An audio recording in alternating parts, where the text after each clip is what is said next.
Mike here, and I got LDG and Grandpa Geek so far. How you guys doing? Yo, Dealing with my daughter, with one of my oldest daughter's bullshit, but other than that, I'll Uh-oh. live. Why? What's going on? Well, the short answer is I had to block her on Facebook for a little while till she calms the fuck down because she's flipped. Answer is I had to block her on Facebook. Yeah, sorry. When it comes live, you can't mute the YouTube until then. But Yeah.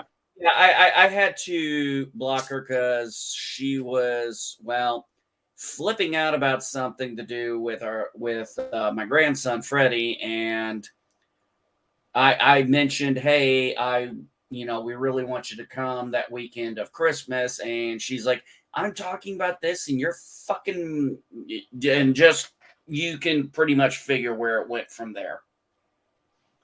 Oh yeah. And I was like, after seeing her posts and stuff that she sent to me, I was like, I'm not going to be talked to like that by a child. I know she's 21, but she's still a child, in my opinion. Oh yeah. My sister is almost 10 years older than me, and she still acts like a little kid half the time. Right now, she's Well, arguing with her daughter. So. well, when my daughter gets like this, it has to do with she thinks she's got bed bugs in her house, and she has which is I think become kind of a phobia for her. And I'm kind of like, there's not a damn thing I can do. And she was flipping out. She was flipping out because I mentioned, hey, we'd love you to come for Christmas. It kind of hurt us last year that you chose your ex-boyfriend over us. And and yeah, it was her ex-boyfriend. They were not boyfriend and girlfriend at that time. And I was like, that kind of hurt us. And I was like, that was, my wife's mom's last Christmas before she passed in February. So, yeah, maybe I laid a little guilt trip on there, but so what? Well, I haven't found out why exactly my sister and her daughter are arguing, but based on my sister's reactions, I'm pretty sure it's her fault. So. and truthfully, I'm dealing with my own shit because I'm apparently my father's emergency contact, and I have no way of contacting him. I mean, he only had a phone that is not active right Uh-oh. Lost your mic.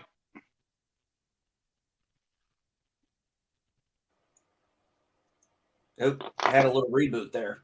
And I had to find out from literally the dealership that was fixing his moped that he was in the hospital for a week because a couple thugs beat the ever loving shit out of him. And I know my dad.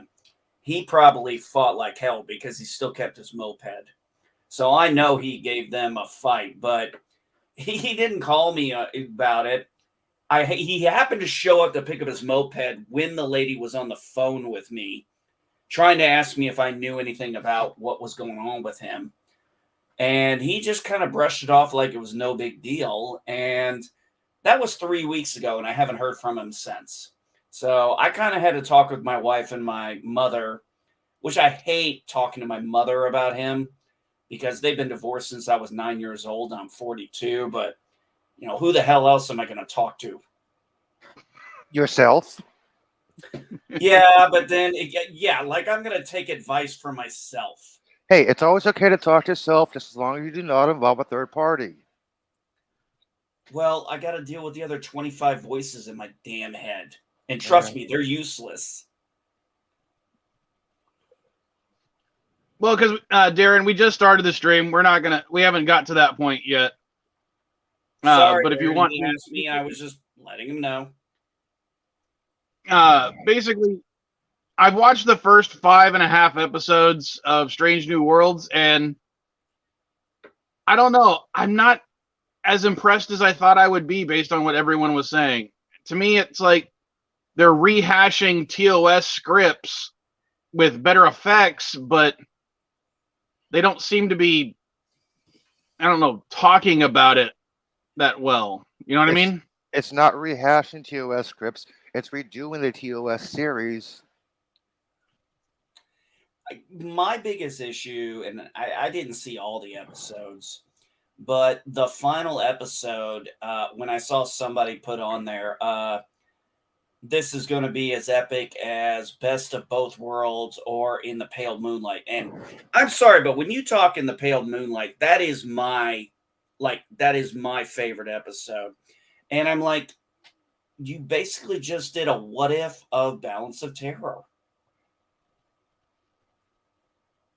Yeah. Right now, as I said, I've only watched the first. I started the 6th episode last night, but I fell asleep during it because it was just so boring. I haven't seen the last episode yet. No, but after watching the first 5, right now I'm just like, I'm just not feeling it. I don't know. I don't know if it's me or if it's. Because the writing's not bad. I don't think they're giving Anton Mount. Anson Mount. I don't think they're giving him the ability he deserves because, he's a great actor. It's kind of like what I said about Tatiana, and I cannot pronounce her last name, from She-Hulk.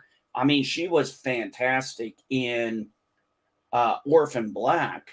And I'm like, I feel like they are just not utilizing that talent they have. It's called a different script, different character. You don't want her to act like the same thing she did in Orphan Black. That's what an actor does. Yeah, but people complain that, yeah, I saw this actress in one show, but this actor sucks in this show. Well, it's a different character, different scripts, different writers, different director. What do you expect?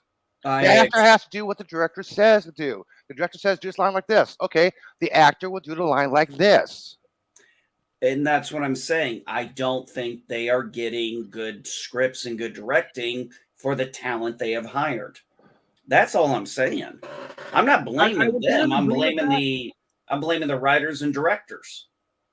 But the thing is, I don't think the writing is necessarily that bad per se. It's like I think the concepts they're trying to talk about are, interesting, and I think that the way they're trying to go about things are interesting. But I'm not feeling the dialogue. I'm not feeling. Maybe it's more of the directors. I don't know who's been directing the first 5 episodes, but I mean the whole. I don't know if I'm going to talk about spoilers. So if you guys, because I'm only going to talk about what I've seen so far.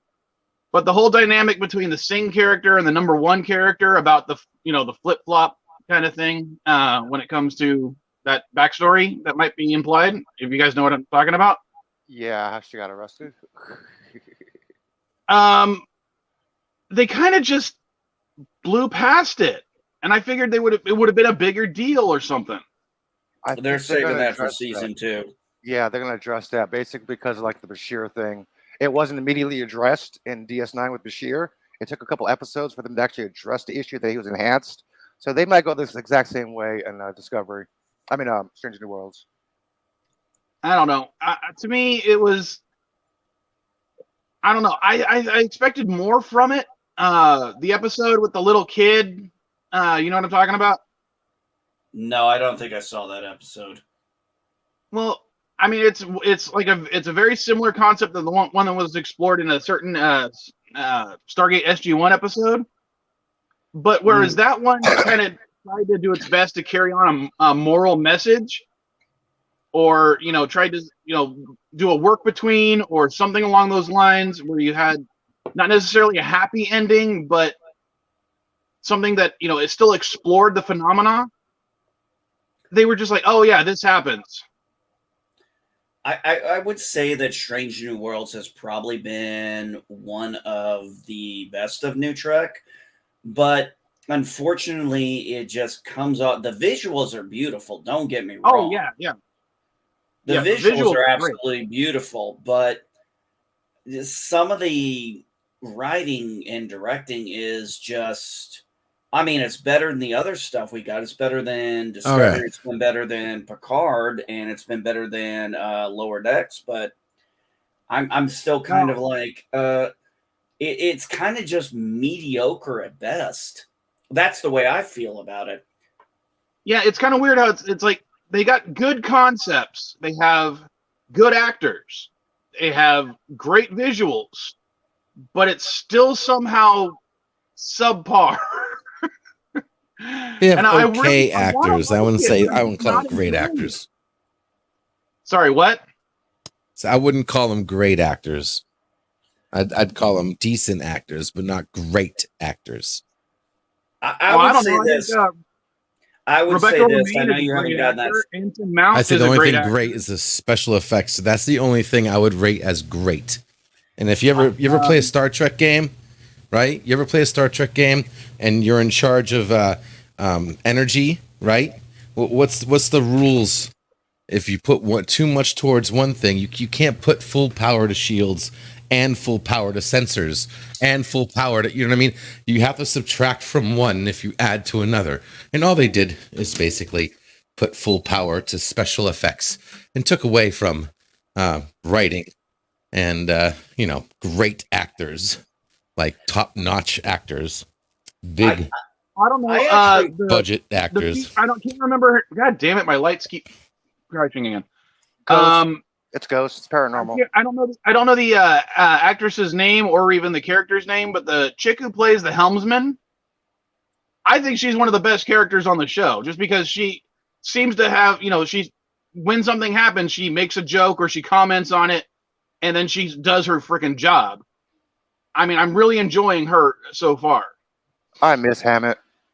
I will say this. I was actually, when I watched that Balance of Terror episode, the What If episode, as I call it, I thought the guy they got to play Kirk was actually very well done.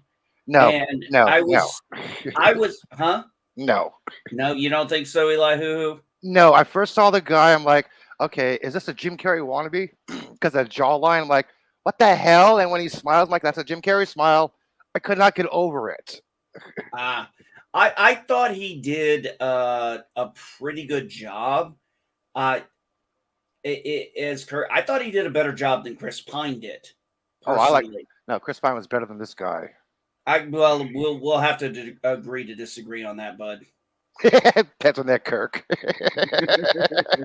I don't know. I thought overall it was a decent episode. I just didn't like the fact that they tried to take a what if of Balance of Terror and say, this is going to be the best thing.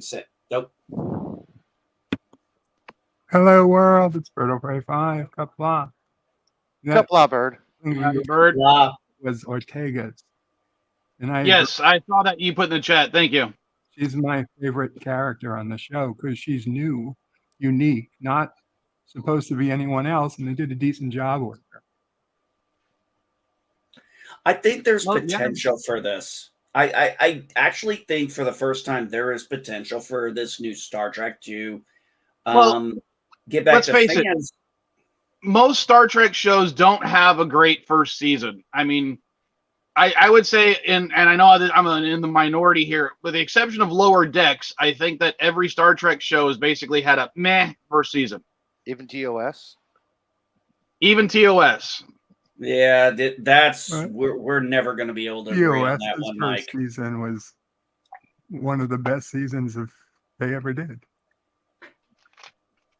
Well, it had some good episodes, but I think if you actually go through like me and Caddy did and, just average out the good, the bad, and the meh, it actually is more meh than good. I would disagree with that, but that's my opinion. One thing that pissed me off about Voyager's first season is that they had like no real season finale. Like the season finale was just bullshit. What was it? I think it was like Tuvok training some people. You were just expecting a cliffhanger. Not all shows have to end in a cliffhanger for the season finale. And that's one thing I'm glad. Yeah, and that's the thing. I really wish shows would get away from the cliffhanger at the. I mean, especially if you're going to do 22 episodes and then resolve everything and then end it on a cliffhanger, hoping you get another season. Like Nobody's doing like for 22 example, episodes anymore. take Legends of Tomorrow. They ended on another cliffhanger and got canceled.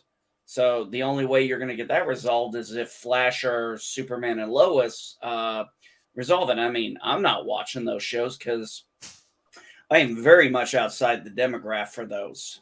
As soon as Supergirl got canceled, they totally eliminated Supergirl and Flash from the DC world because otherwise Superman would have asked his cousin for help or Barry for help with his brother and the dimension thing. So basically, they just eliminated everything. It's like, okay, let's concentrate on Superman. Superman this. Superman this.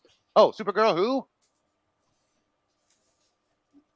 I'll take your word for it, man. I haven't watched in about 5 years. I only knew about the cancellation in the final of Legends of Tomorrow because I looked it up after I found out it was canceled. But I just couldn't take it anymore when they turned the best character, White Canary, into basically a slut. And yeah, I'm going to say that. That's what I felt like they were doing to her. They were turning her into a slut. I was never a fan of White Canary.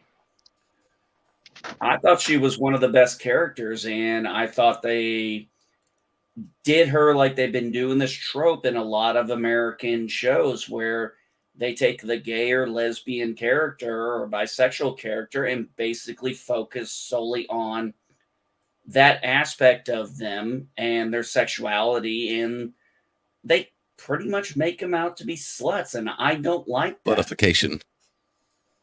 Well, hold on, NB, just to compare to that to someone else, say Captain Jack Harkness.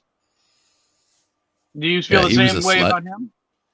No, because that was actually how his character was started out. He started out that way. He was very sexual, and he was very open about his sexuality and stuff. That you can't be a slut unless you're. That was I part get of it. his character. Whereas some of these characters just are made only for that. I thought it was fine with Storm. I mean, come on, he was flirting with the doctor. I mean, that episode where you had 2 David Tennants, and he's like, "You do not want to know what I'm thinking right now." I'm like, "Yeah, that's hard. That's Captain Jack." And I understood that. That was a good character, but one of the other things is I've said this on this show that was done in Mexico, Who Killed Sarah. There was a couple that was together. They were a gay couple, and one of them was killed off. And it really, in the second season, and my wife and I were really upset about it because his character was so good that we were like, oh man, and you understood why one husband acted a certain way and one husband acted a different way. Because one husband was accepted by his family and the other one was very berated. His father was openly homophobic and made that very clear and made no bones about it. And the wife was pretty much an enabler. And while she may have loved her son, she sure as hell didn't stand up to her husband about this. And it showed why that character was the way he was, why he was that, because he had a lot of daddy issues, which is something I can fucking relate to because I have a lot of daddy issues. Let me ask you a question, dude. Exactly what you just said. Along the lines of what you said. People were upset because on Picard, all of a sudden, 709 is dating a woman. Oh no, she's gay. Really? There was no hint that she was heterosexual, bisexual, gay on Voyager. She was taken from a little kid. She has no human experience. Just because somebody's dating someone of the opposite sex does not mean they're straight. They could be bi. They could be hetero. They could be gay. Okay. Well, that's just. Why didn't she choose a woman then for her first dating experience? Hey, maybe she found her attractive. Who knows how this works, okay? Some people are straight. They find another person straight. Somebody's gay. They find another person gay straight. It's called attraction. I think it goes to I think Elihu, it goes to both nature and nurture, like in De Ex Machina when that was mentioned. Remember, she was put into a maturation chamber before she came out as a fully grown adult and had spent the majority of her life as a Borg. Yeah. So remember with her and Kim and her with Chakotay, she was still trying to, in all retrospect, she was a child. She was just trying to learn and develop herself and grow and figure out how to navigate as a individual. And for the most part, she had to focus on the job and getting everybody home and dealing with that.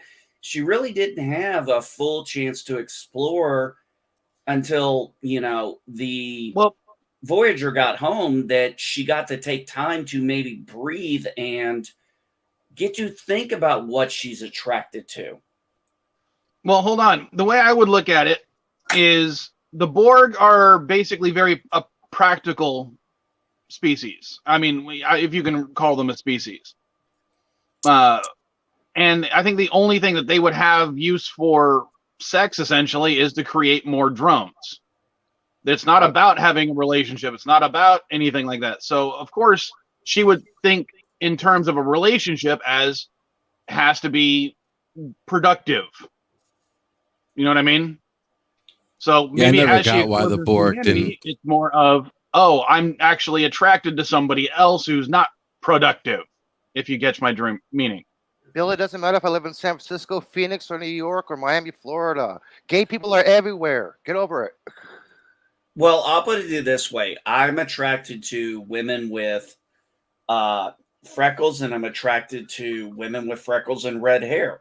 Now, my wife is brunette with freckles, but, that is something I'm attracted Careful, to. NB. Why am I attracted to women? No, my wife knows this. Why am I attracted to women? NB. MB's a ginger. You're, MB wants to if be a you- ginger fucker. MB, open your mouth. Why did I put that foot in? Okay.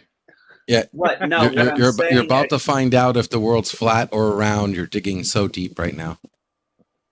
Funny. All right. The thing is, when it comes down to it, Hello. what makes you attracted to somebody is really up for debate.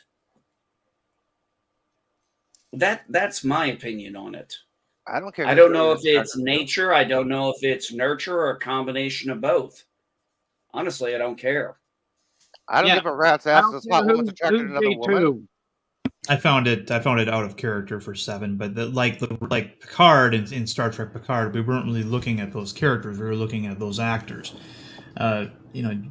Jerry Ryan is herself a little crooked, so she's not going to have a problem playing somebody who's at the very least bisexual. Well, Some okay, actors- Darren. It would have been out of nice to have character. had. Hold on. Some actors Hold on, do. Look Darren. at what's his name? The guy who played Star-Lord. His church is basically anti-homosexual. He's playing a bisexual character. How does that explain your statement, Darren? What do you mean? I don't he's know playing if a that means in what show is he playing a bisexual character? Guardians of the Galaxy. Star-Lord is bisexual. As evidenced by what in the movies? Okay. The comics. Yeah. Kevin Feige. Comics are irrelevant. Comics Comics Kevin are Feige. irrelevant. In fact, hold on. Let me Feige defend was myself here bisexual. for a second here, Mike. Now, the reason why they did that in the comics was to spite retroactively Pratt, or whatever his name is, the other Chris, whichever Chris he is. Chris Pratt. Chris Pratt, yeah. I get the Chris's mixed up a lot. Hemsworth, which one? Anyway, that's all that is. They did that to spite him, and that's a retcon. I'm going to agree with you there, Darren, because the MCU movies and the comic books are different continuities. There might be similarities, but that's why I don't have a problem with an MCU character being female, gay, straight, black, whatever in the MCU, because their comic book counterpart does not actually reflect that character in the MCU. Yeah, how does someone's sexuality affect their actual performance? So, Elihu, that particular statement I think was kind of dumb. I'm going to be honest, and I'm agreeing with Darren. But Darren, I want you to defend what you said about it was out of character for her in based on Voyager. Because how many romantic relationships did she actually have in Voyager? Well, which one did she Doesn't have? matter how many she had. I mean, when she ended up with one, it wasn't with a female. She, why wouldn't she, if she was bisexual or had any kind of tendency, why wasn't she going after the captain? The captain was really intimate with her in terms of the captain was a mother figure. Remember? Right. Maybe she wasn't attracted to her. That's one thing. Okay. I mean, there were other female characters that could have come out of the woodwork to date her, but instead she picked Chakotay. In fact, she got married to Chakotay in an alternate future. So that all says to me that in Endgame. Remember, Endgame, she was married. Admiral Janeway tells Captain Janeway that Set of 9 is going to die, and she's going to die in the arms of her husband. And she goes, "Who's that?" He goes, "Chakotay." And so we know that character. I'm gonna have to rewatch that. Unless you're you seriously don't remember that? Unless you're a Elihu and you think that people get married to people they're not 100% sexually compatible with. Okay, Darren. Let's be honest. There are plenty of people that are gay that get married to straight people. Oh yeah. Rock Hudson was married. Yeah, but that was an arranged marriage by a Hollywood system. So there's that. There's also people who are fighting same-sex desires and marry the opposite sex as a way of trying to distance themselves from it, and eventually it doesn't work. I mean, there's all kinds of there's all kinds of examples of that, but there's no evidence that she was gay in Voyager. And there's no evidence. I consider that to be a mischaracterization of the character based on the fact that we know that Jerry Ryan, this was based on the whole reason why we got President Obama. I don't know if you know this or not, but Jerry Ryan's husband at the time was a senator who was running for election. I know the whole story. Yeah. Okay. Well, anyway, we know that she has at least a grudging tolerance for this, if not maybe she has bisexual tendencies. And she's decided to play that with this version of the character, not unlike how the Picard that we have in that show isn't really acting like Picard, but is acting like Patrick Stewart. Now, I would only say this about 7 of 9. Remember when Admiral Janeway was talking about that, they still had like another, almost 2 decades before they got back to Earth. Whereas now they've gotten back 7 years later. So that would change possibly the dynamic of them because they wouldn't be on the ship as much at that point. So the ship makes you hetero? I mean, I don't understand. No, I'm not saying that. I'm not saying you're saying that. I'm just trying to get some more information out of you. That's all. No, I'm saying it's a relationship. We're talking about nature versus nurture a little bit. Well, there is a big difference between growing up on a, or at least going through your adolescence in a confined location, essentially, with a limited amount of people. Mm-hmm. Yeah, I would agree with you on that, Mike. That's why I said when she, it was supposed to be, she dies. And this was years later. I don't remember the exact date that she supposedly dies, but she marries Chakotay. And okay, folks, let's be honest. That was kind of rushed at the end. And I never felt that relationship.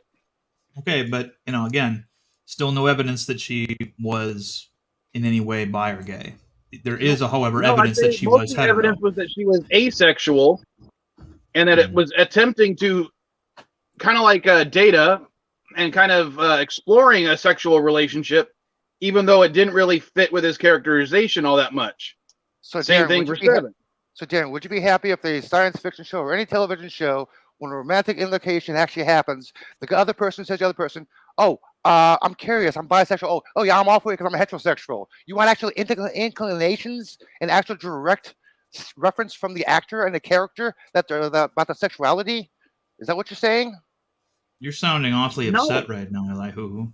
Yeah, and what I would say is just let the characters be the characters. Yeah, why And if make they them happen gay? to be gay, Why, let them be gay. Yeah. If they're straight, gives let a them be fuck? straight.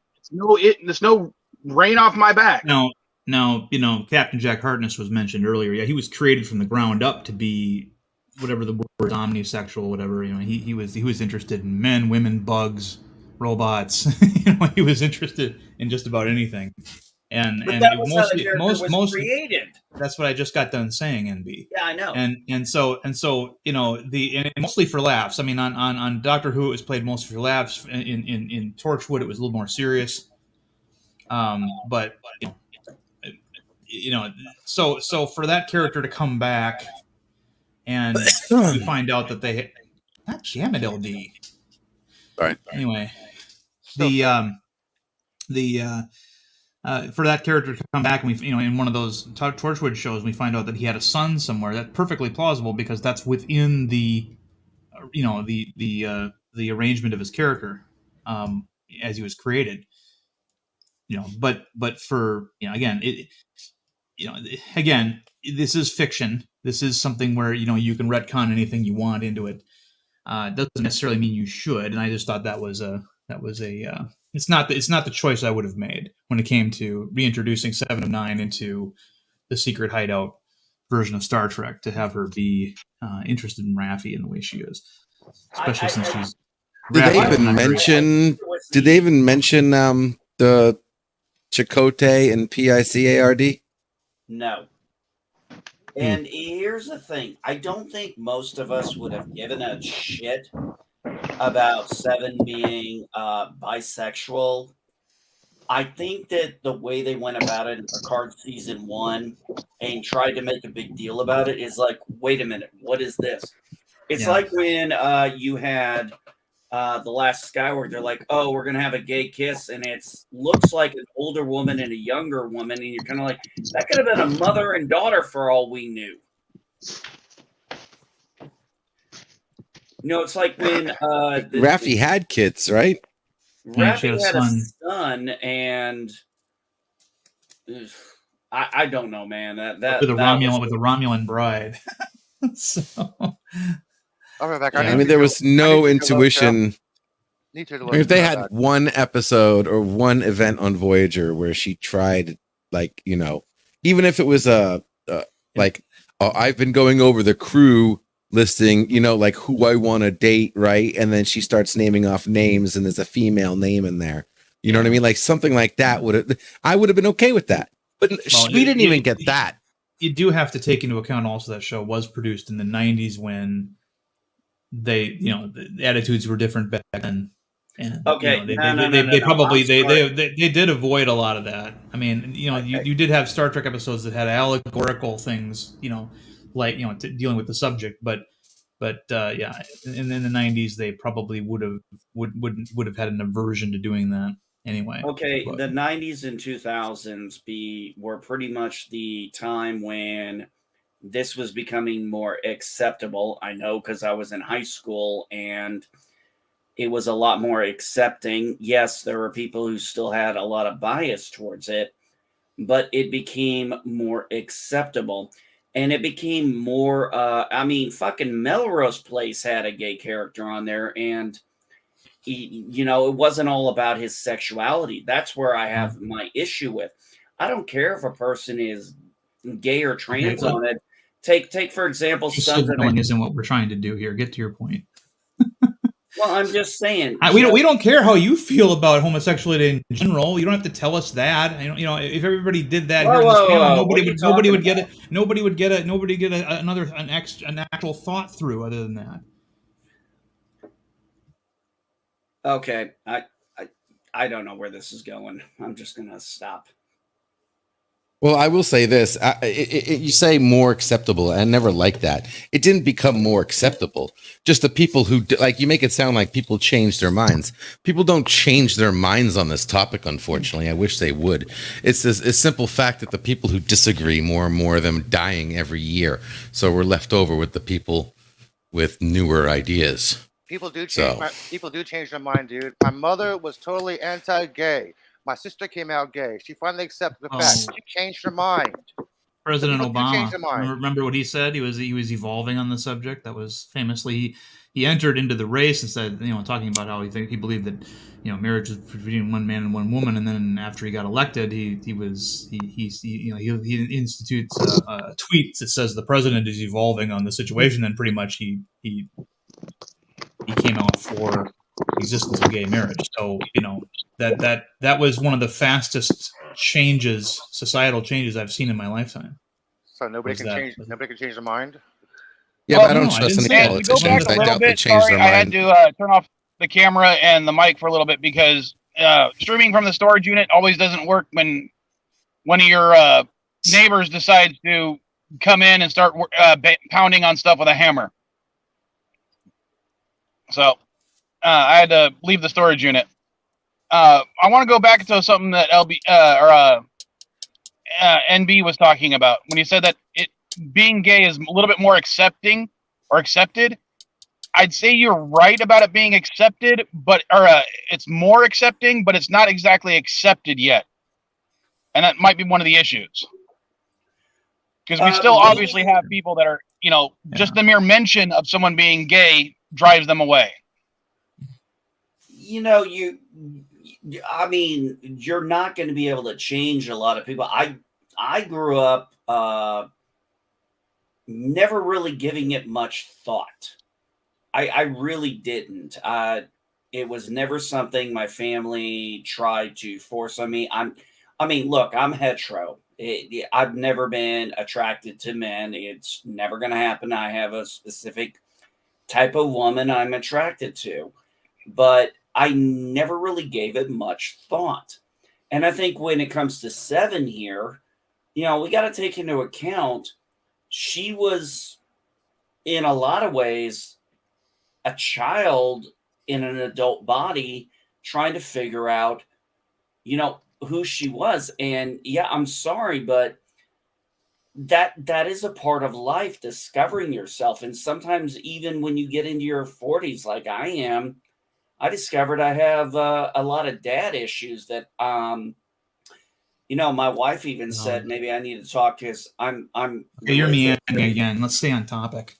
No, I am staying on topic. What I'm going with is, there are things that, she was really. You have to take into account that she was only like basically human for 7 years, and then was brought back as an adult at. Here's my problem with that. Okay, I find it impossible to believe that Chakotay would marry someone that stunted in their maturity. Okay. Oh, don't get me wrong. She got married to a man. Okay, she had and Darren, and she accepted vows and everything. Go ahead, Darren. Just to talk about something similar, a friend of mine, actually, it's the parents of one of my kids' friends. She got married. About a bunch of underage. Yeah, you're going to tell me about a bunch of underage. No. She got married to a guy. They had a kid together. It didn't work out. She got divorced. Right. Mm-hmm. Years later, as she matured, she fell in love with someone else, and they got married. But that someone else turned out to be a woman. Totally fine. Yeah. So that can happen, but again, I don't believe. Again, I all the evidence that we were presented about 7 of 9, none of it suggested that she was in any way homosexual. So that's why I say. But we have what? Or even curious. We have 5 seasons of shows. Yeah.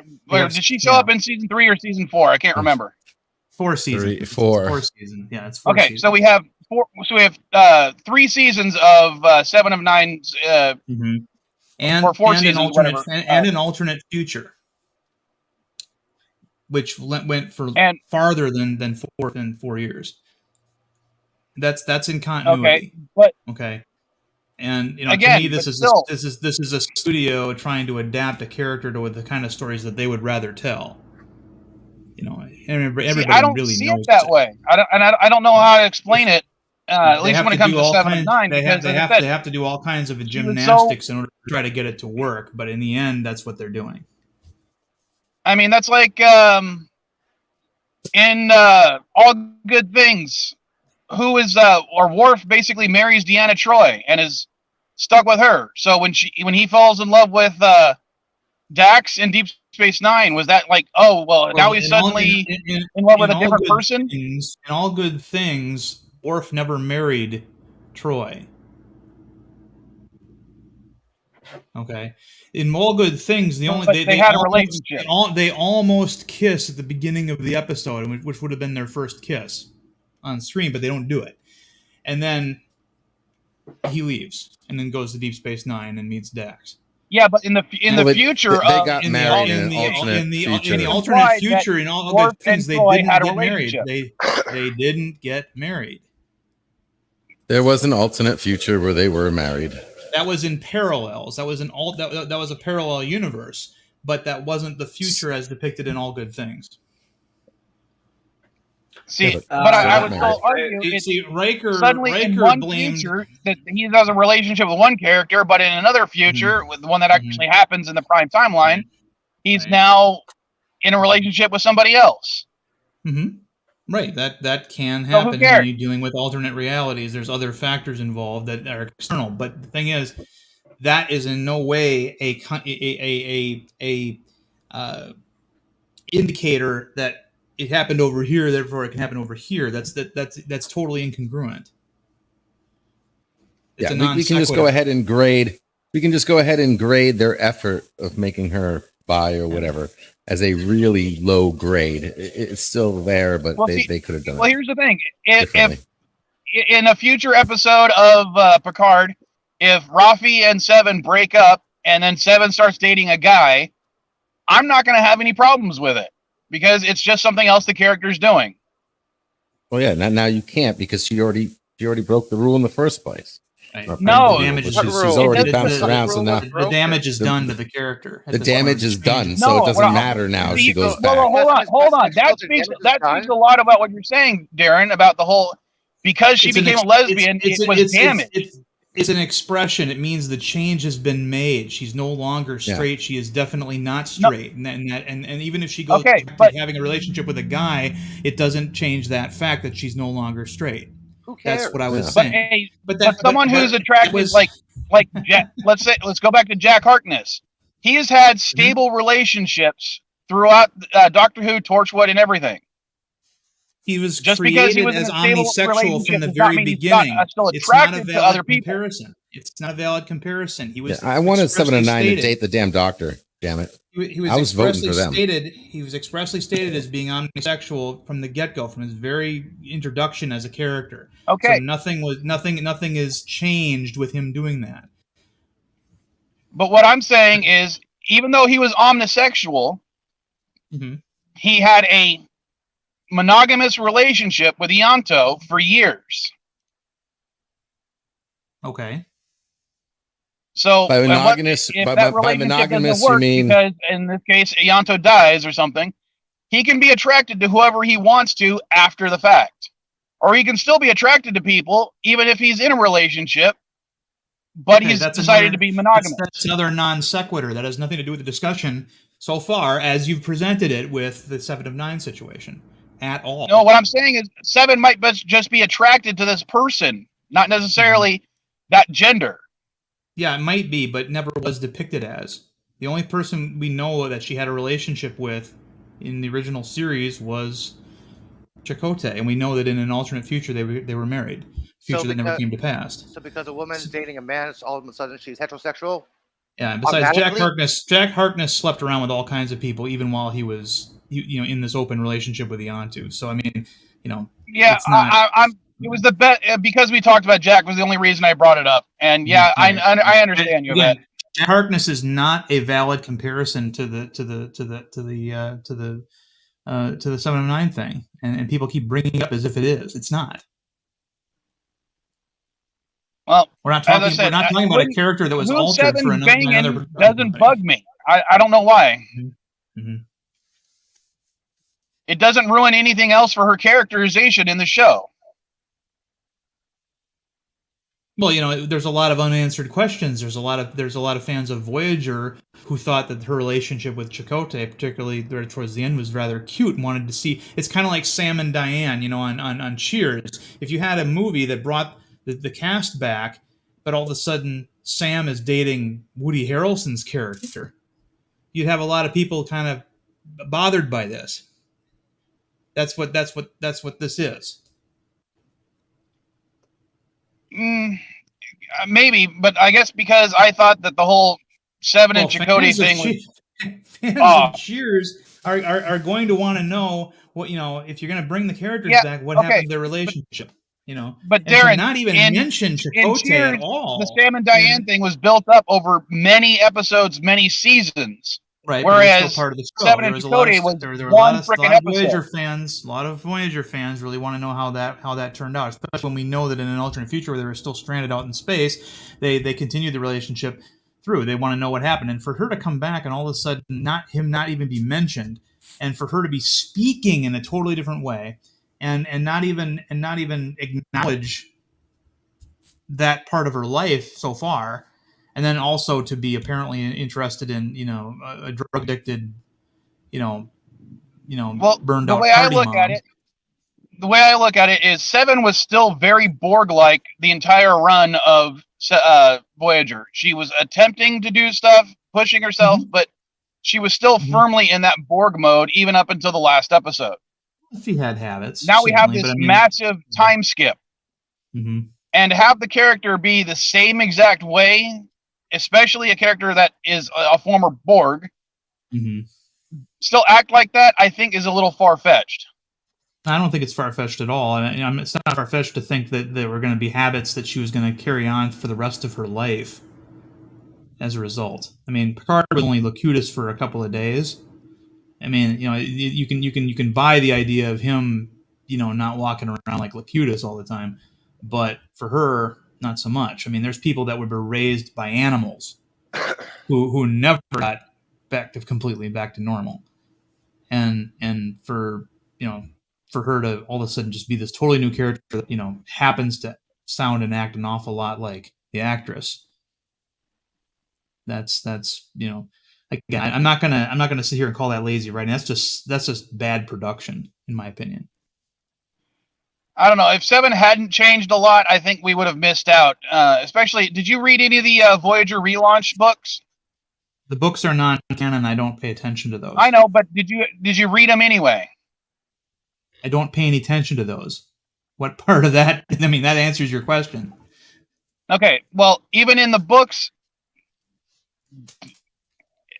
that's not being affected by Jerry Ryan's characterization or anything that she wanted.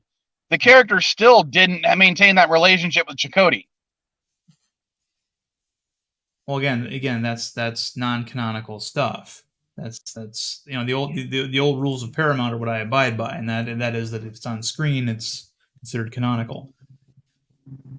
Pocketbooks, novels, and the plots of video games and even cartoon shows are licensed by Filmation are not to be taken as canonical sources, so I don't take them as canonical sources.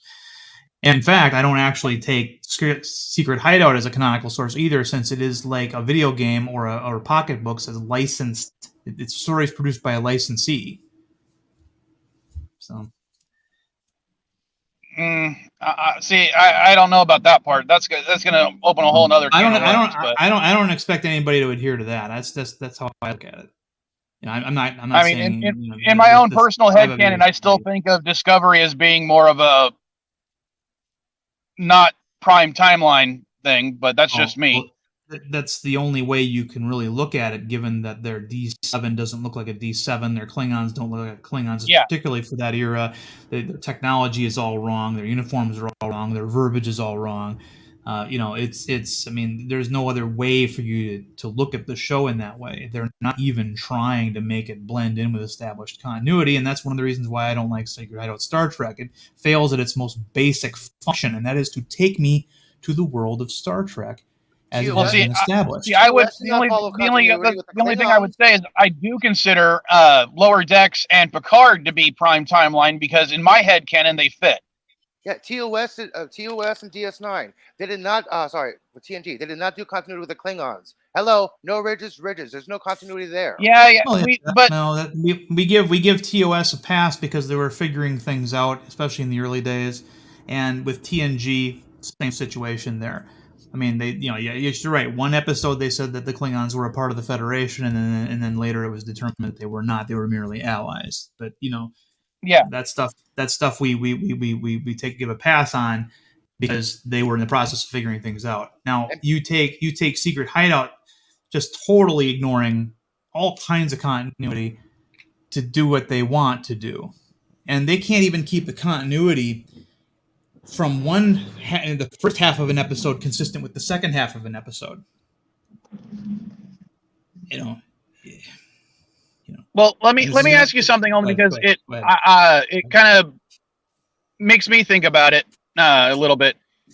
Dax, before the Worf episode, admitted to dating a lot of different alien races, including ones that people were like, "Why would you date him? His skull is see-through," that kind of stuff.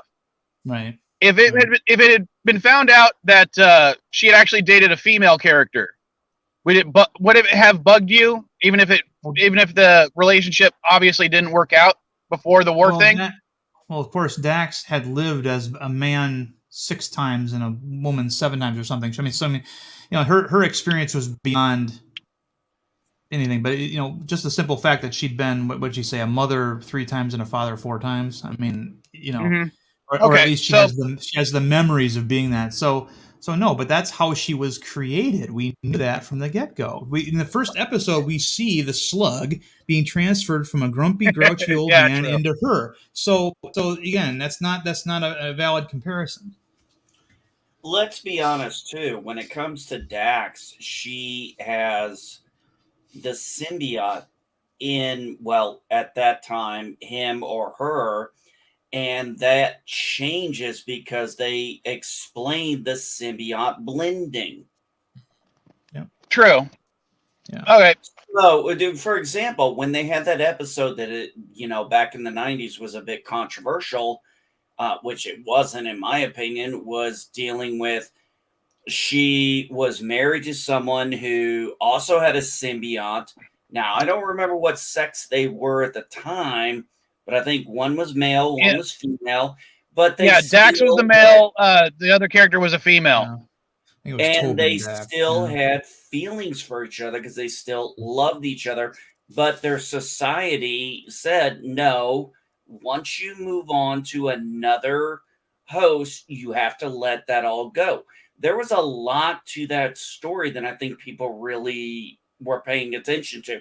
People were so focused on the fucking kiss and not on what Bashir and Kira said it perfectly in that episode. And I think it just fell on deaf ears for a lot of people. Lots of people were too obsessed over that kiss, including Bird of Prey 5. But yeah, to me that you're right, MB. That argument was more of the relationship the Trill's government or society has over their individuals, not necessarily the fact that it was 2 women. That part I didn't care about.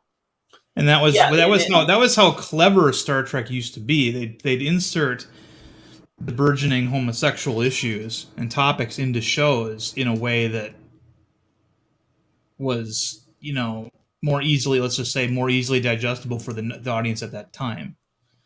Well, you'd have hardcore conservatives that watch it and were able to enjoy it, despite the fact that they really didn't probably agree with the allegory that they were trying to present. No, yes, I did. Mm-hmm. And I am the conservative you're talking about. Mm-hmm. I understand. Yeah, but the whole real issue was it could have been completely different. It could have been, she was now the woman and her former spouse was now the man, and it still would have worked. Hold on. MB, I'm going to interrupt you for a second. Everybody say hey to Mrs. Vile because Mrs. Vile's in the chat. Hey, Mrs. Vile. Hola, Mrs. Cardenas.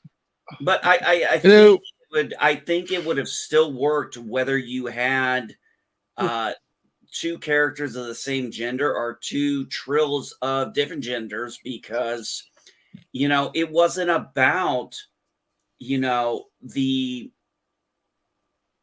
it was about the emotion, the experience, the love, the past. That's what it was really about. And then it was how, you know, if they got back together because of Trill Society, of joined Trills, they would have been basically cast out. And not only would, when they die, the Trill would die. The symbiote would also be cast out. Hey guys, I'll be back in a few minutes. I gotta go to another stream real fast. All right.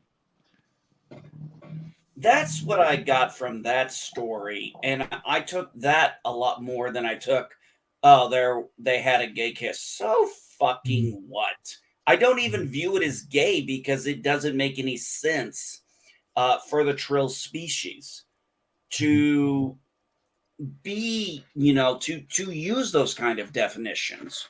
It just doesn't. Yeah, make in my sense. opinion, when it came to that particular relationship, it wasn't the fact that Dax was in love with the gender of the person in front of her. She was in love with essentially the symbiote, which, as far as we can tell, is genderless. Yeah, that's what I got of it. And I got that all the way back in, what was it, 95, 96 when that came out. So I never liked the comparison of saying, oh, she's bisexual. I'm like, how? How do you even how does a joined blended species define that kind of sexuality? Yeah, in all honesty, I would say that Dax is more of a sapiosexual, except in the case of Worf, maybe. I don't know. Well, that was the other thing, too. Let's remember that Spock's mom was human, Dad was Vulcan, and he was kind of shunned by his own people for a long time. Let's not forget, they were somewhat bigoted in their dad. I don't want to use the term racist, but they were kind of bigoted about him. Well, I mean, we know that there was a social pariah situation in the secret hideout presentation of Sarek and, you know, marrying Amanda and other human women, but he didn't suffer from any of that in the canonical Desilu Paramount material. He was even made an ambassador, which, you know, you'd have to think that. Well, I would think that Spock, they came to respect Spock for who he was, not his history, or at least not of his biology. Yeah. But remember when his mom said, do you remember coming home angry because, you know, the kids were saying you weren't a real Vulcan? I mean, that was addressing, you know, the fact that, for lack of a better term, and I hate this term, you know, he was, by their definition, a half-breed. Which production was that moment in? I believe the episode where we first are introduced to Sarek.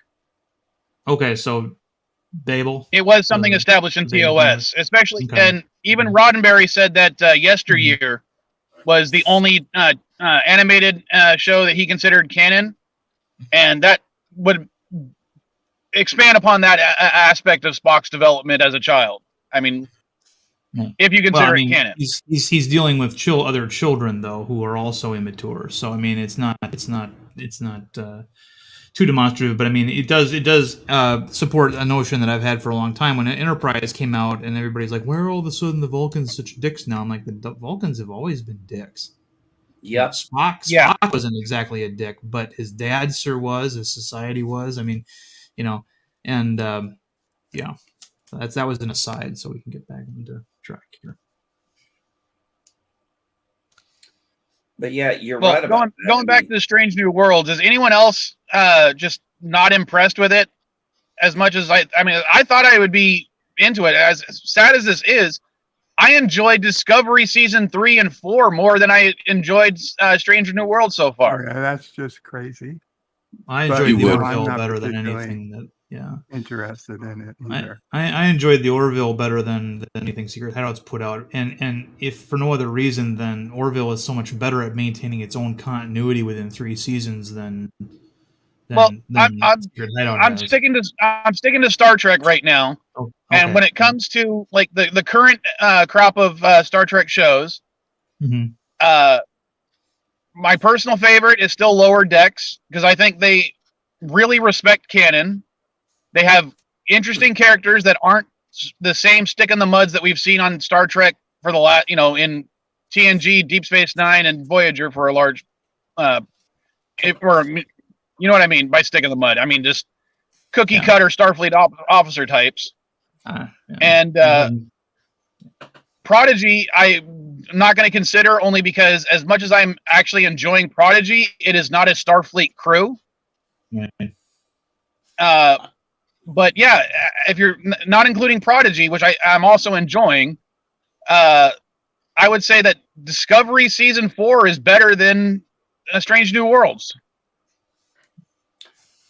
I can't speak to that because I haven't seen Discovery past Season 2. Lower Decks is, in my opinion, really bad. Picard, I did not like. At this, and as far as Prodigy, I've never watched it, but I hold no issue with it because it is not in my age demographic. I am not the target audience. I respect that. I can understand that. And I will say that my younger kids are definitely enjoying Prodigy. So well, that's good. Yeah, that's good. The whole thing with Strange New Worlds is my biggest issue was really rehashing things from TOS, like doing the Amok time. I thought they spent way too much on Spock's relationship with T'Pel. T'Pring. I'm sorry. Was it T'Pring or T'Pring? T'Pring. Yeah, sorry. T'Pel was. Yeah, that's my bad. That's my fault. I just thought they focused way too much on that, and it seemed very out of place for their, intimate kind of relate. Now, look, I've always said I didn't believe Vulcans only had sex every 7 years. That wouldn't make sense. No, it wouldn't. It never did. So I was like, okay, the males have to mate every 7 years, but that doesn't mean that's the only time they do it. But it just was so focused that I thought it took away from what the character was trying to do. And there were just certain things that I felt like they're trying to rehash TOS stuff, like the Amok time, the balance of terror, bringing up the Gorn. Mm-hmm.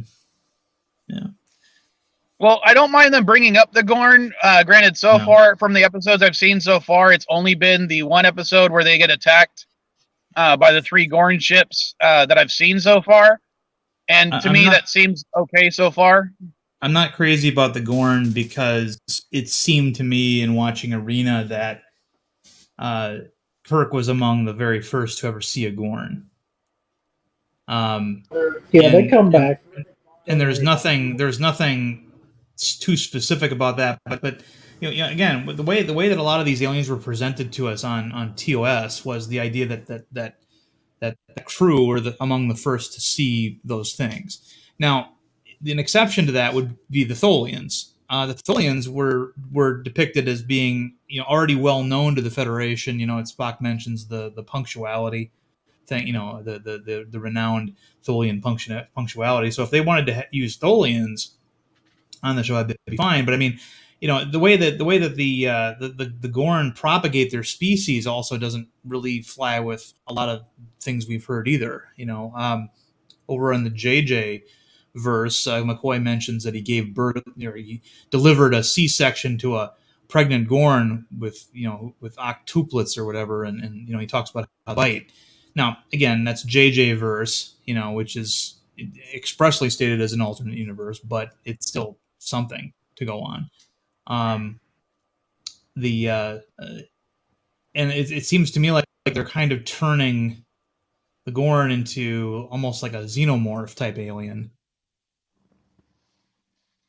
Well, maybe I'll see more about that. As I said, I'm only up to episode 6 so far in Strange New Worlds, but right now, as I said, I just haven't been as impressed as I thought I would be. I mean, I'm getting really tired about Pike. I realize they brought up the whole, he discovers his future.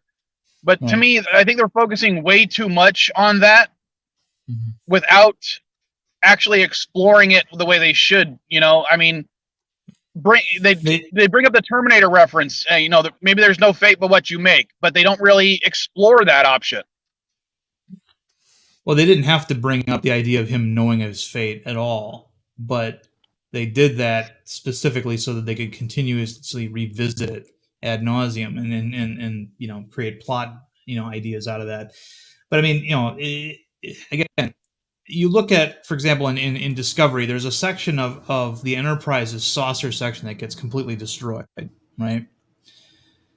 And then there's another episode, but then there's an episode later in Strange New Worlds where two of the crew members find the oldest component of the ship, and it's in that section that had been destroyed in Discovery. So it couldn't have been the oldest component of the ship. There's continuity problems like that all over the place with Secret Hideout, and I don't know. It's like they're depending on people not paying attention in order to get squeaked by with things like that. I think they're that part didn't bug me as much with the continuity, but what bugged me about that scene when they're when they go ahead and sign the scorched panel or whatnot, the whole point of them was trying to do the Ensign's Enterprise bingo thing, but they don't seem to actually. I mean, maybe if they discovered that they were enjoying it during it, but they don't seem to actually enjoy it. Even as they're completing the damn thing, they're like, well, we did it. They didn't grow as characters by doing it, it looked like to me. I think the biggest mistake they made with Discovery and, there's a lot of issues, but also with Strange New Worlds, is trying to say this is canon in line with TOS. And at least with the JJ ones, this was an alternate universe. It was very much expressed. This would be a little bit better and easier to digest if it was done saying, okay, look, we are re-imaging Star Trek. We are going this route. We are going to change some things up. We are going to, do that versus trying to say, no, this all fits when you look at the technology in these ships, and you're like, I think that's something we all agree on, MB. Yeah, the astromech droids on the Enterprise that fix the hull and repaint it and things like that. Things they didn't have. To me, I don't have an issue with that per se, but I think it was something that they should have just kept as a future thing of Discovery and being in the future that they have those things. Yeah. Introducing it in TOS was kind of dumb, or at least the TOS era was kind of dumb. The pre-TOS era. Yeah, if they had been honest about what they were going to do from the get-go, I think that there had been a lot more leeway given to them by fans, because it's like, they also had a play on words. They said, okay, this show is absolutely within canon, but what a fan thinks that means is continuity. Canon is whatever the IP holder, or in this case, the license holder says it is. So, and again, a lot of people thought that was bait and switch, and there was a lot of what do you want to call it, goodwill that was lost there with that decision. I mean, when they have there's a D7 decloaking and it looks nothing like a D7, things of that nature, and the whole again, and I'm one of these guys. I hate the smart window view screen. I absolutely hate it, and what they should have done, in my opinion, was they should have made Star Trek a retro science fiction show. They said, okay, yes, we have holographic displays and things in the real world now. They're extremely expensive, but we do have them. But Star Trek is still going to maintain the big view screen in the front, and it's not a window; it's a view screen. We're gonna maintain the communicators and bio beds and things like that. It make it retro sci-fi. And they chose not to do that, and I just don't care for it. It's not what I want, so I don't watch it anymore. Yeah, like when it comes to the D7 not looking like a D7, that part bugged me as well, Darren. Yeah. But it's like something I'll compare it to that I forgive is the Enterprise pilot episode when they had the Klingon ship that was basically the modern version of that ship when it should not have been. At least they admit, oh yeah, we fucked up. Yeah, they even had a ship ready to go, and apparently they didn't want to pay somebody for it or whatnot, so they just used a digital Deep Space Nine Katinga, and it was a debacle, a kerfuffle, whatever. But that's what happens when you have a studio calling the shots instead of it being a syndicated program like TNG and Deep Space Nine were. But we also had, when scripts were coming, they're like, yeah, we messed up here. We're sorry about that. They owned up to it. They didn't blame the fans for pointing it out. Right. Well, yeah. The new guys are like, we didn't make a mistake. You're an idiot.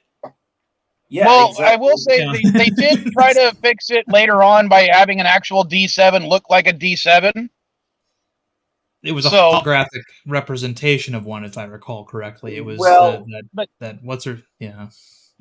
still, they at least tried to address it and tried to, at least within the show, make up for it. But they should have just said, yeah, we fucked up. Even though you see this weird design in your heads, you should just picture an actual D7. Kind of like what they did with Enterprise. They should have just said, we fucked up. We apologize. Yeah, I would agree. And that's what they did. I mean, even on Deep Space Nine, I remember Trials and Tribulations. There was a line that Bashir rhetorically asks Chief O'Brien. Certainly you took temporal mechanics in the academy. Well, Chief O'Brien's a chief. He never went to the academy, and when what's his face? Ronald D. Moore went online and said, "Yeah, that was an error. We shouldn't have had that line in there." I mean, he did it that same week, and just the fact that they come out and they say, "Yeah, that was a mistake." That is so much. That makes things so much better for a lot of fans. And for these guys not to be willing to do that, these new guys, is just it shows a level of or a lack of maturity on their point on their part. I think. Well, it's basically come down to now is, if you don't like it, you're the problem. It's exactly. like, no, you're saying this is within the canon continuity of the show, and we're pointing out, sorry, but, I've been a Star Trek fan since 1985. I've been watching Star Trek since 1985, and I'm like, if you're going to say this is canon, that this is one of the reasons I did not get so pissed like a lot of people about JJ's trilogy of movies, is because I was like, okay, it's an alternate universe. I can deal with this. Whereas expressly stated as such, yeah. And this is they're trying to say, no, this all falls in line with canon. I'm like, I can't watch this and then watch TOS, TNG, DS9, TAS, Voyager, and Enterprise and be like, I don't see the fit. Right. Yeah. I think so far everyone on the panel agrees with that. Even number one, who hasn't said anything. How you doing, number one? I was just waiting for you guys to stop fucking talking. Tell me about it. But between NB Geek and I, it can be hard to get a word in edgewise, I admit. Anyway, I mean, I just say, stop nitpicking, just watch the damn thing, and if you don't like it, then fuck it. Don't watch it. Exactly. Make up your fucking mind. Don't be pissing and moaning about it. Either fucking watch it or don't fucking watch it. Exactly. That's about it. If you can't fucking be a man about it, then fuck it. Go leave. Exactly. Now, I was pretty pissed when I found out about Deep Space Salon 5, but I still watch it. That's not. Wait, that's what are you not talking about? Well, he's talking about the suspicious similarities between Babylon 5 and Deep Space Nine, and the idea that Paramount and the Berman crew may have stolen it. Essentially, they settled out of court with J. Michael Straczynski on it, and but to me, that's not the Deep Space Nine production's fault. And no, and in all honesty, I would say that J. Michael Straczynski handled it like a freaking boss, because he said that even he enjoys Deep Space Nine. Yeah, so do I. I just said that. I said I'll still watch it, but it's Deep Space Salon 5 now. I can't watch that without seeing Babylon 5. That it has ruined me. It has ruined me. That sounds like but I'll still watch it. I mean, I'm many. Sorry, but Deep Space Nine and Babylon 5 were two completely different shows. You're nuts. They're two space stations at the edge of a wormhole. No, they're with not. a number in their name. Well, I think that has LDG, in all honesty, I think a lot of the similarities between Deep Space Nine and Babylon 5 are highly superficial, because the actual tones of the show are entirely different. Where one enslaved another. Yeah, and there was a leader on each show too. Come on, there's a Ducat. There's a leader. Yeah. So one of them turns into a god at the end. Come on. No. Captain Sinclair did not turn into a god. Not Sinclair. Captain not Sheridan Sinclair. Sheridan turned into a non-corporeal being. Yes, no, he did. He died. No, we didn't. They didn't find his body. It was magically disappeared. Oh God. This is. Look, I made the comparison back when they both came on back in the 90s. Oh, yes, yeah, same here. Those space stations. That is where it pretty much fucking ends. That's like saying South Park is basically Peanuts. There you go. You know, it's and about Family a bunch Guy of little boys. Just The Simpsons, right? If you want, I mean, I don't watch Family Guy, so I wouldn't know. But well, I haven't watched Family Guy or Simpsons in a long time, but you know, they're not the same exact show, even if they have similar characters.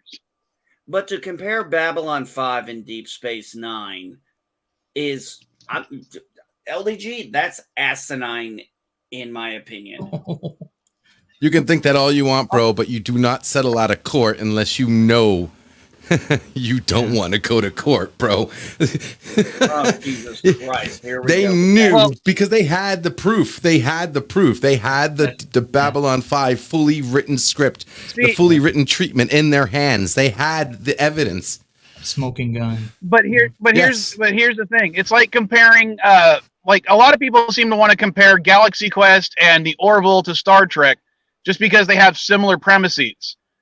They aren't the same show, and they don't take place in the same universe. They have different writers, they have different actors, they have different designs, but they have the same essential premise.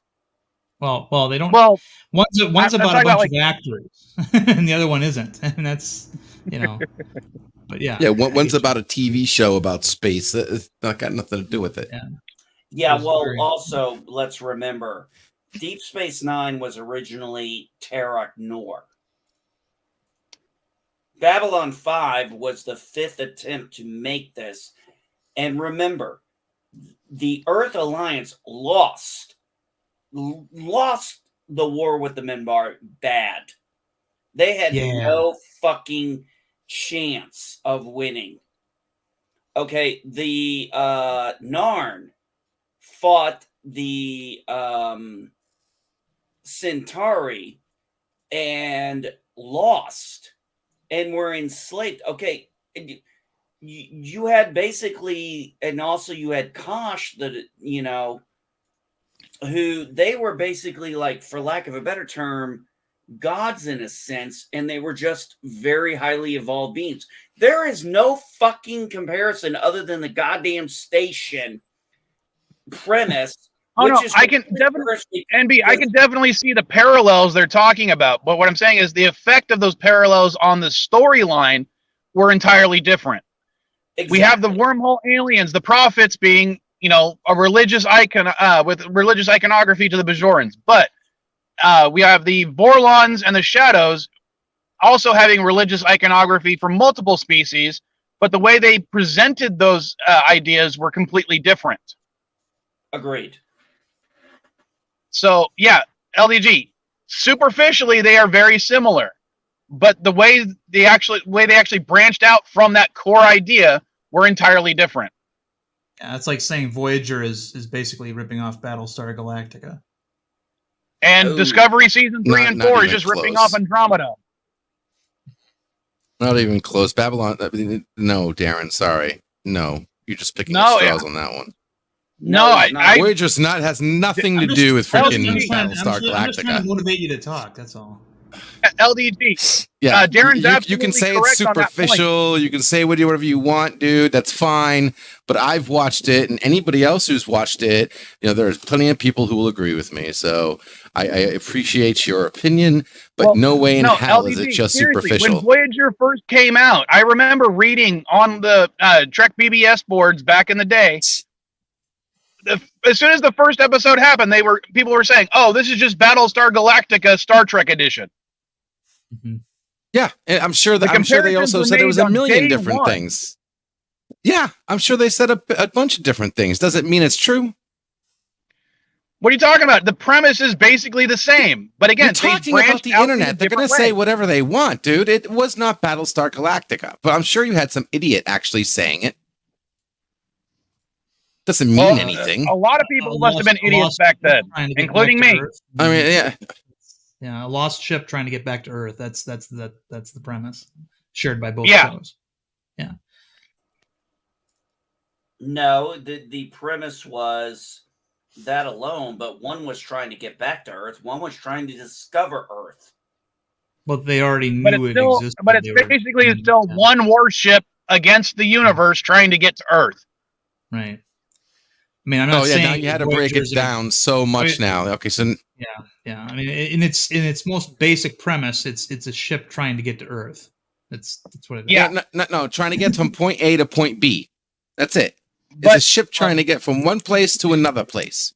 Okay, that's it. Well, so they were trying to go to Bajor. They were trying to go to Vulcan. No matter wherever they were trying to go, and it's about a ship trying to go to one place. Entire storyline is the ship basically trying to go to one place, point A to point B. Okay, to go home, right? And then B is home. Yeah, right. And what was Earth to the Galactica in the 1978 series? That was one of their homes, right? Well, I believe it was the Lost 13th Colony. So they're trying to retouch with their roots, essentially. Gotcha. Or find safe harbor with their roots. But still, as I said, the premise is exactly the same. And I don't have a problem with that. I don't fault Voyager for that, because there's a limited number of storylines that we will accept as a people. I thought, didn't Battlestar end up being some kind of time traveling pre-paradoxal circle? You're talking about the Battlestar Galactica reboot. Reimagining. The original Battlestar Galactica, no, they actually, when they get to Earth, they're just in the 1980s. What do you mean? Well, in the original Battlestar Galactica, they do find Earth, and it's in the 1980s. Yeah. They didn't travel. Galactica 1980, they did not travel back in time. They came to Earth and found it very primitive compared to what the colonies were. And how did Earth colonies happen before 1980? They weren't Earth colonies. No, they weren't Earth colonies. They were what colonies? Sorry? Human, not Earth. How did humans get out there if it was 1980s? How did they get here? Okay, remember, it's all in the opening credits of the show. The whole thing about Battlestar Galactica was that Earth was basically a lost colony of the people who inhabited the colonies of Battlestar Galactica. Okay, gotcha. And for whatever reason, it's not explored. The technology of that colony just happens to be present-day Earth at the time, which was the 1980s. Yeah, and if you actually watch the reimaged, which is more my thing, you realize they found the 13th colony, they found Earth, and it was totally decimated. The don't use that word around me, especially if you're going to use it incorrectly. Are you talking about decimated being 1/10 of the population? No, Devastated. I mean, devastated would have been a better word to use. Okay, devastated. Yeah. But when they got to that Earth, that the colony they believed was the 13th colony, which it was, that was Earth. And then they, did that final jump at the series finale, sorry. And I believe it was the President Roslin who said, "This is Earth. Earth is what we make it." Or somebody said that, because that was the point. This was that was how it was. It was like, no, Earth is what we are going to make it. Yeah, basically, there wasn't. Basically, in the relaunch, or not the relaunch, the reimagining, there's 2 Earths. Yeah, we get it. Weird.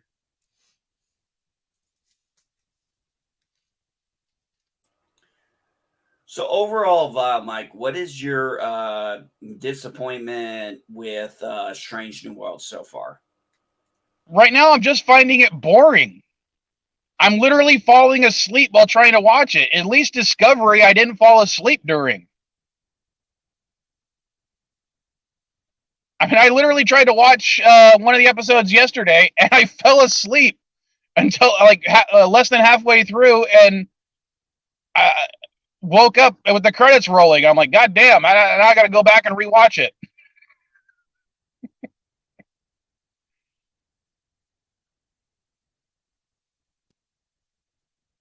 Don't all y'all talk at once now.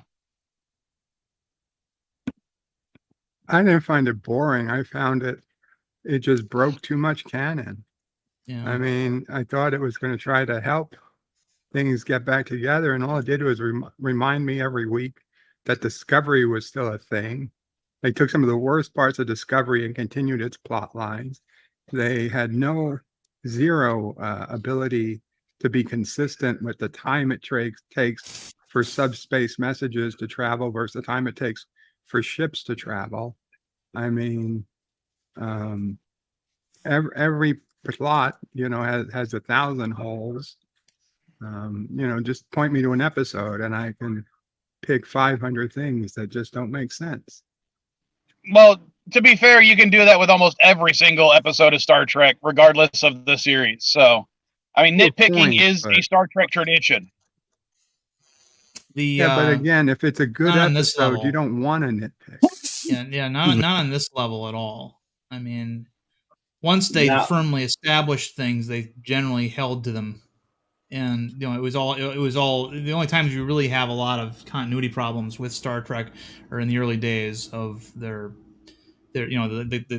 first season or so, when they're still trying to figure things out. I mean, occasionally you see a mistake, like when Deep Space Nine moved the eugenics wars by about 100 years, and then it took Enterprise to move it back. I mean, but then even then, Ronald D. Moore goes online saying, "Yeah, it was a mistake. We did our math wrong. Sorry. Just pretend he said this instead." And all is forgiven. But these pricks over at Secret Hideout are a different breed altogether. I'm with Darren on that. And like, I don't mind the idea of bringing on a character like what's her name, the Noonien Singh character. I don't mind the idea of having someone related to Khan on the ship, but I would have had it much more hidden, because now it doesn't necessarily make sense when Khan actually shows up in TOS. Right. That part, I mean, as I said, I would have had it like, oh, she tells the captain this particular thing, but no one else knows. Especially Spock. That would be okay. That would make sense, at least. Didn't they also establish that? Go ahead, I'm sorry. But I'm also saying, like, the character herself is just boring. She's one note, and I'm not appreciating that. Yeah, and didn't they establish that number 1 is some sort of augment now or something? That was Yeah, the and again, they impression I don't got. explore it all that much, and that pissed me off. Yeah, It's like, well, yeah. one episode, it's an issue. After that, nope. Well, why would you have Khan's ancestor on the ship and that character not be the augment? Oh, That's my that question. didn't bug me, Darren, because I could easily accept the fact that she's might be related to an augment, and she might have some latent augment DNA, but she's not augmented herself. That Right. would make sense. And Yeah, having someone I'm else not be that, 100% sure she it's a isn't good reversal. It almost It's seems to me like one of those situations where the actress was going to get this part where she was going to play an augment, but then another actress said, "No, I want to be the augment," and so they had to make a change after everything was already established.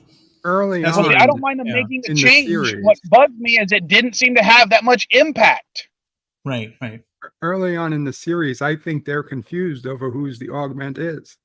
Mhm. Sometimes it seems like it's Lon. Sometimes it seems like it's number one. In the end, it turns out to be number one. And I'm not sure Lon has any augment DNA in her, but early on, it definitely is confusing. And I think from a writing perspective, they were confused as well. As I said, Because in the episodes, in fact, when I was hearing so many good things about Strange New Worlds, I'm like, okay, finally, I can actually enjoy one of these as a, on the same level I'm enjoying Lower Decks. But no, I'm not enjoying it. Who were you listening to? Why do you have to wait for someone to say something? That's your fucking mistake right there. Yeah. Who are you listening to who gave it so much praise? What the hell? Well, both people in the chats of Annie Trekker, there's your mistake right there. Well, I'm just saying, a lot of people were giving it Salty praise, Andy but I'm not gave seeing it. Praise. Yeah. I know a couple of people in chat. I'm going to reiterate. As I said, I'm going to reiterate. I enjoyed Discovery season 3 and 4 more than I'm enjoying Strange New World so far, and I did not expect that. With the amount of hate I saw online for Discovery, even post season 2, I thought it was going to be like, oh, I'm going to slog through this. I'm not going to really, I'm just watching it because it's Star Trek. But no, I enjoyed it. Strange New World so far, I'm not enjoying, and I wasn't expecting that. Have you had a health exam lately? Now, I have a quick question for you guys. Was number one, as far as I could tell in the few episodes I saw, she's not actually a human from Earth, is she? She's a different species? No, she's human, but from a colony that decided to do augment their DNA. I disagree. They called her Lighturian or whatever the hell they are. Yeah, but they established in that episode that was a colony from Earth. Yes, but is it part of the Federation? That's a key difference. No, it is not. They explicitly say that because they augmented themselves, they are not a member of the Federation. I'm going to go to Memory Alpha on this. Well, you can have human beings who aren't in the Federation. I mean, the Bryn Loidy, for example, on TNG, were Irish people. There was also that TNG episode where there was also a human colony that augmented themselves through cloning and stuff. Well, so same episode, yeah. So I'm a little confused on that aspect. Why would she be punished by the Federation for her world doing what they do? I mean, Bashir, we understood. Because Bashir was an Earth human who was augmented, but she was not part of the Federation. She was part of a non-Federation company. But from what I understand from the episode, she basically lied about being a member of that colony. Okay, it says Illyrians were a spacefaring humanoid species native to the Delphic Expanse. And we have a picture of the Illyrian from Enterprise, who is clearly not human. And then number 1, who is Illyrian, who must have been surgically altered to look human. They really fucked. Well, I don't remember. I'll have to look that up on Memory Alpha because the way they explained it in the episode which is different. Archer stole the warp drive from and left them stuck in the Delphic Expanse. Oh shit. That's them? the same. Yes, it's the same species. And on the Memory Alpha page for Illyrian, you have the male looking like they did in Enterprise, Mhm. and then you have number 1, who's also an Illyrian female. Yeah. Well, then they definitely screwed up canon in that regard because they didn't. They screw up a lot the of impression canon. that I got in the way they said it was the Illyrian that number 1 is a colony of Earth, essentially. I'm putting Well, they in couldn't the have link encountered him in the Memory Delphic Alpha Expanse then. for those who are interested. Yeah, then that doesn't make sense unless they just wanted to copy the name. But see, this is an example of someone- why we criticize the shows from Secret Hideout so much. It's not a question of the left hand not knowing what the right hand is doing. It's a question of the left hand not knowing what the left hand is doing. I would agree with that. And it's really sad when does someone want to drop out because of what is back? I'll drop out. Yeah, I could go drop. ahead and drop out. Well, I'll go ahead and take off. I got to do dishes anyway, guys. Thanks for having me on, All right. Mike. Later, thank you, MB. I'll have a blessed one. Yeah. Later. Well, I'm glad all this ruined canon, and I don't have to worry about it because I ain't watching the show, so they ain't ruined shit for me. What show are you talking about? Like I said, I'm still Star watching Trek. right now. I'm watching just because of the Star Trek name. Yeah. Star Trek: Strange New Worlds. same for me because of the name. Yeah, you all fell for it, but it's all right. I don't. Didn't fall I don't for blame it. I've told people they can put the name on anything. I will watch it. Yep. So they templicize a story. They come up with something that's not even Star Trek and slap Star Trek on it. You're like an Apple user, Bird. I'll buy anything as long as it's shiny and made by Apple. You know. Well, I'm not saying I'll defend it. I'm just saying I'm going to watch it. Watching it, giving it your view is a form of defense.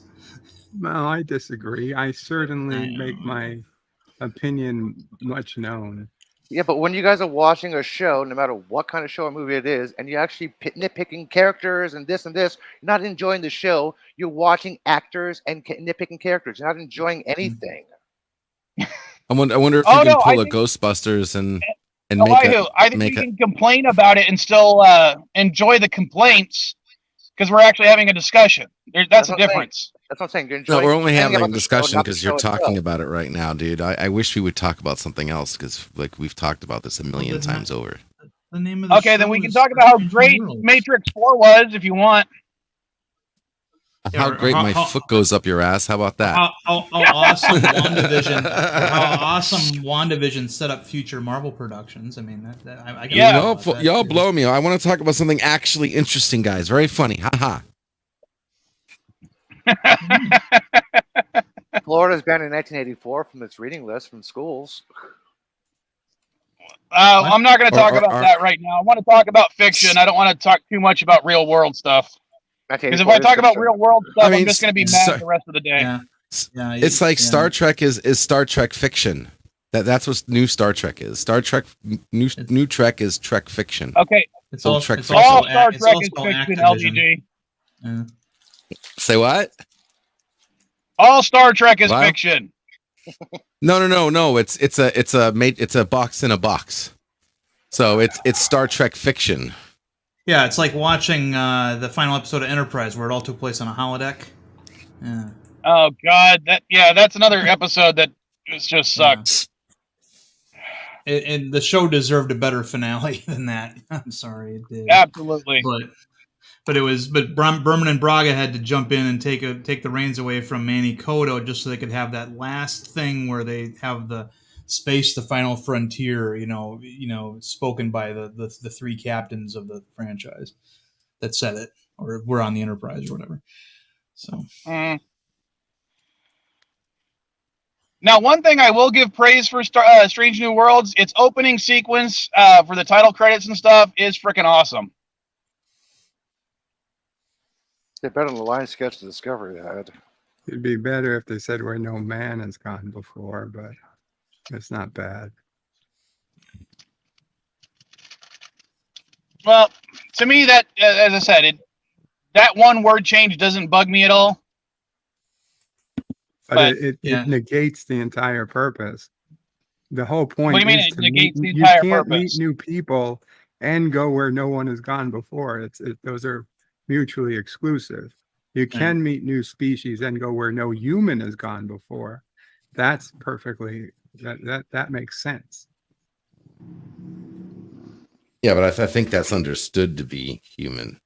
No, if you say where no one has gone before, that's any sentient Well, species. Well, I wait, would hold on. say You can absolutely go no where no one one has gone is before different than and no meet one. new people.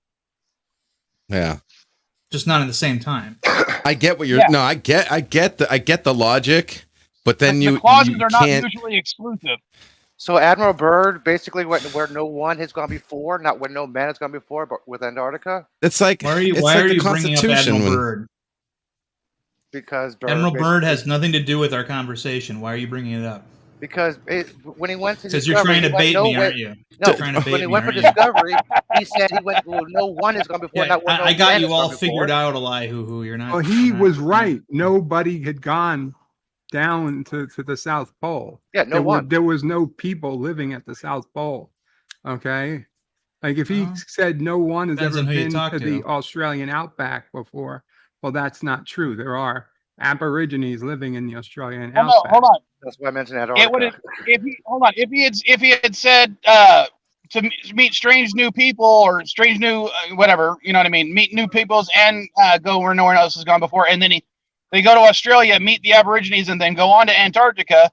Both things happen. Point of Star Trek is you go to a new planet and you meet new people you never met before. It's a strange new world with strange new people. Okay, but there's already people there. Again, it's exactly like.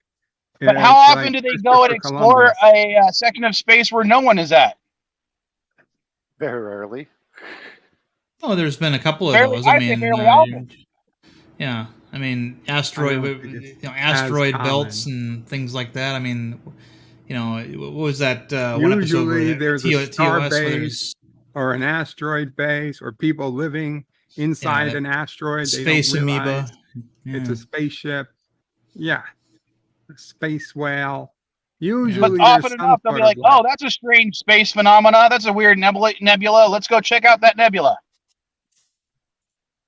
Yeah, There's I mean, coffee in the nebula. Then we detonate the Genesis device in it. Yeah. The intro of Star Trek was with commas. It wasn't one long thing. Right. It was to go. It was to meet new people, comma, new worlds, comma, and to boldly go where no one's gone before. I just think they did it because it sounds better by saying no one instead of saying no human. It doesn't sound. It's not human, right? Yeah. Well, back then back then, it was. But it's not clickbait. Mankind was not a gender specific term either. Yeah, I don't consider the word man meaning the male gender. I think man as the humankind. Yeah, man is the human. So there was nothing wrong with the way it was said originally, correct? We can all agree with that. I agree. Yeah. And the only thing I would disagree, Bert, is like Spock himself is not fully human, and there's other people on the ship that are not necessarily human. Well, the original show only had one alien on board, and that was Spock. He was the exception. I mean, the idea that was presented was this was a mostly human service. Oh, I completely agree, but that was also limitations of the technology and right. At the time. Yeah, that's true. In modern Trek, they can actually show multiple aliens on the same crew. Yeah, in a way that couldn't do before. I thought it was fine when Patrick Stewart said where no one has gone before, because he had an android on board, he had a Klingon on board, he had several other things. I mean, his barber was a Bolian. I mean, come on, it made sense for that. But I mean, I do, however, also like the era of TOS when it was a mostly human, seemingly a mostly human service. But even in TNG, like the Klingons, they'd call it human vessel or humans, their outfit, uniform or whatever. So, I mean, the Federation was still considered, Starfleet was still considered mostly human. Right. Yeah. Although I think it's not so much that it's a federation. It's more of the human club with all their non-human members. With a I did like non-human president. I did like the Prelude to Axanar film where they mentioned that at the time of that battle, Starfleet crews preferred to fight amongst their own kind, meaning you had Vulcans had their own ships, and a crew might be entirely Tellarite and things like that. They hadn't integrated the crews yet. And so the Klingons had a problem because they couldn't tell by looking at the ship who exactly they were fighting. And I thought that was an interesting little fictional nugget for that era. I thought I liked that, but I mean, and it would be interesting to see what an all Vulcan Starfleet vessel would be like. But I don't think we didn't get anything like that in TOS. But no, because the only all Vulcan ship, the Intrepid, just gets destroyed, and in Deep Space Nine, we have an all Vulcan ship where just the captain is an asshole. Right. Yeah.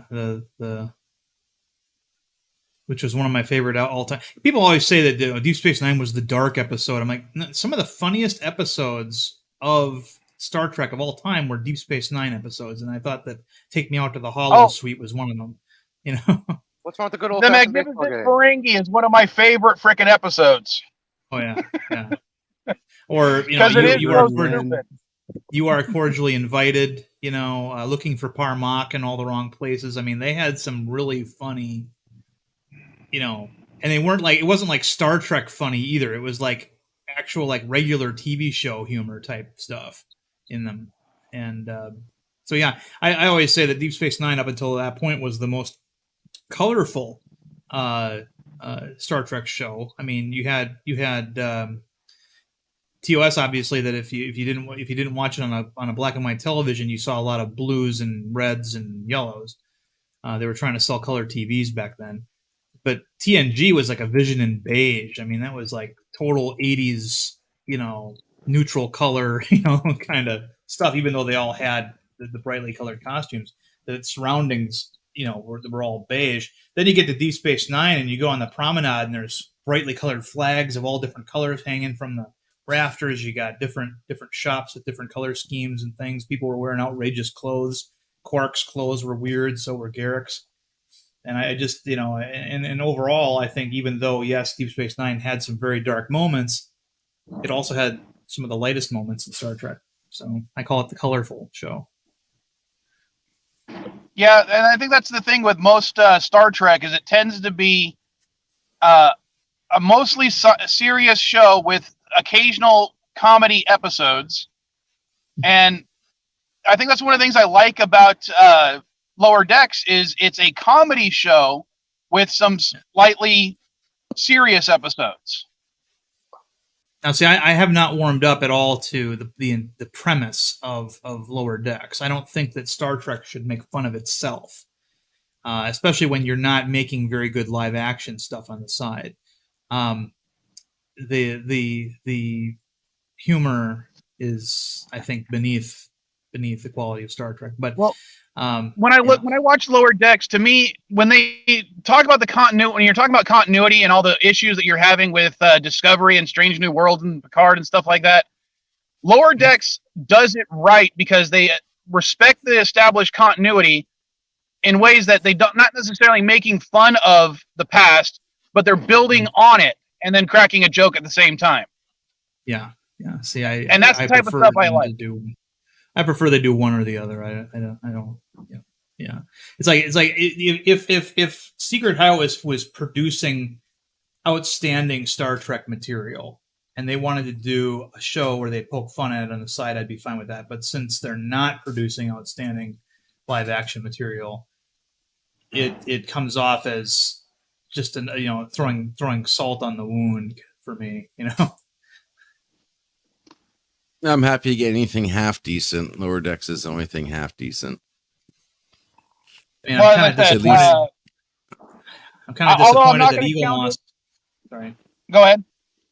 I'm kind of disappointed that Eagle Moss is gone now, because I was looking forward to a Cerritos ship, like an XL Cerritos or something, because I do think that ship is kind of interesting. I will say, the premise for a ship to be basically or a workhorse crew, for some reason, the Cerritos really does just look like a workhorse type ship, and I really like that idea and its execution. I don't think that was necessarily an original idea for this show, but because you have to assume that the Excelsiors in the time of TNG were probably filled that kind of a role at that point, because you got the larger, more gallant looking, galaxies out there. Maybe the Nebulas or the Ambassadors were also filling that role as well. I was a little confused when I first saw the ship, because you have that weird pod thing right in between the nacelles where they're supposed to be line of sight, so they can work around each other. But I guess Starfleet got around that several times. Well, if you look at it, the pod does not. The pod kind of goes up a little bit, so the line of sight is still there for a great majority of the nacelles, especially with how long the nacelles are. Yeah, and again, the Defiant also, a lot of people had criticized the Defiant for no line of sight. It does actually have line of sight, but very very tight line of sight between them. Yeah, so I can totally buy that. But I mean, is there? I mean, what's in that pod? Have they established that that's it's basically Go ahead. Yeah, that's basically it. It's the deflector dish. Okay, that's it, huh? Okay. It's not where the ensigns sleep and stuff like that. That's another thing too. I mean, one of the things about Star Trek that always bothered me is no enlisted people, and they establish apparently that the ensigns on board have to clean the holodeck of all biomatter or something. Yeah, obviously it's a dirty. That was something that, like I said, when they build upon something, it would make sense for the holodeck to have to do a bury unsweep on a small scale type thing to get rid of most of it, and then store it off somewhere, and then someone would actually have to deal with it. It's a nice touch, but the joke. Okay, do you know what a baryon sweep does? It doesn't leave residue. Yeah, and there's also no residue. They established on TNG that they clean the ship basically with transporters. That they just leave the clutter and the splooge, as an energy source and use it like that. But I mean, they recycle it. Yeah, there's a lot they do get wrong that I've seen on lower decks, but again, because it's animated, we're not supposed to take it too seriously, I guess. But that whole orgy episode where everybody was getting naked and spreading eagle, and I mean, I thought that was just below the par. Well, it was kind of like the episode "The Naked Now." Well, yeah, except the Naked Now didn't show people getting naked and doing stuff like that. It was gratuitous, yeah. Yeah, it was gratuitous, but I think it also fit with the aesthetics of the show. I don't like the aesthetics of the show. Taking it that far was part of the joke, and I'm okay with that. Yeah, I understand. Well, it would have been funnier if they would have mentioned that they had to clean it because the primary removal system was damaged. So yeah, if the primary one is damaged, then the secondary would be some kind of residual thing. You know what I mean? At least try not to just make a joke to crack something where you couldn't make a hologram to clean up the holodeck. No. Right. I mean, they on Voyager they use the Mark I EMH to clean things. But yes, in live action. Yeah. So all he was doing was emptying. He was emptying a pouch or something, right? the hologram can sweep it all up, which a machine put it in because the hologram can't go outside the holodeck, so he'll clean it up, put it inside one of those bank 2-sided doors, and that's where somebody in the hallway opens it up and cleans it out. Well, some holograms can go outside the holodeck. The Mark II EMH had free run of his ship because there were holo emitters on every deck. Yeah, but that was Prometheus. But that had nothing to do with him. Right. Well, what do you mean? I wasn't talking about the ship. It had nothing to do with him. The Mach 2 could not go in a place that didn't have holodeck emitters. Moriarty. Right. But he had free run of his own and ship, we all know the Cerritos doesn't have holodeck emitters outside the holodeck. Well, What yeah, about I guess Moriarty? not. Moriarty never left the holodeck. Yeah. Yeah, he never left the holodeck. That was the big revelation in his second appearance, was that he never actually left the holodeck. But right. He's going to be self-conscious. But I'm fiercely anti-holodeck anyway. You know, I'm one of these guys who doesn't think every ship should have them. You know, and especially the smaller ones that just, you know, run little trips between star bases. It's like, what do you need a holodeck for? You know, and I'm not sure if that one Jim Hadar episode actually had it. Does the Defiant have a holodeck? No. It had a holo. It's expressly stated. It had a holocom very short for a couple of seasons. It was an experiment that the producers were making to try to save money on the show, where they just have the actors standing on the set with people they were supposed to be talking to, and have a special light shining down on them to simulate like a holographic person. Yeah, but but they didn't have like a full holodeck. No, they didn't. They didn't even have. They only had. We also established. Yeah. Well, I'm sorry. We also established that the Nova class, at least the Equinox, didn't have a full holodeck, right? I don't know. Correct. What's a full holodeck? They didn't have what's a half a holodeck? They had the eyeglass. Okay. Not every Star Trek ship has a holodeck. That's what I'm getting at. No, of course not. Yeah. But I mean, you know, it's like when fans design their own ships, and it's a super tiny ship, but it's got a holodeck. Why does it need a holodeck? You know, it's like holodecks to me are something that you are intended for ships that go on extremely long missions where you may not get to see a planet for several months, and then you know you can have a holodeck. Are you honestly asking why do you need a holodeck? Yeah, exactly. Like, dude, closet and take it over nothing. I mean, you know, the holo suites on Deep Space Nine, I always got the impression they were smaller than the Enterprise holodecks, but they were better. That they were like, yes, I got that impression too. Yeah, I don't know that they were better, but they certainly had better programs. Yeah. Vulcan loves number 7. Now, one of the things I do like when we're talking about small ships with a holodeck, one of the things I do plan on doing when I finally start doing Vile reviews again is I'm basically as a plot device in order to film in other locations where I could just like be sitting on my couch type scenarios. I do plan on having the SS Vile, despite the fact that it's basically the Raven type, have a full size holodeck. It's a party, but that's just so I could actually film on my couch and say I'm still on the ship. The reason I hate the holodeck is because okay, you're on a ship of exploration. You should already be seeing really exciting things and going to exciting places. It's so why do you need this? And then, you know, it also enables the characters to sort of travel through time without actually traveling through time. You know, like elementary data or something. You know, and I just don't care for that. A fistful of datas. That was a great way of doing a Western. Okay.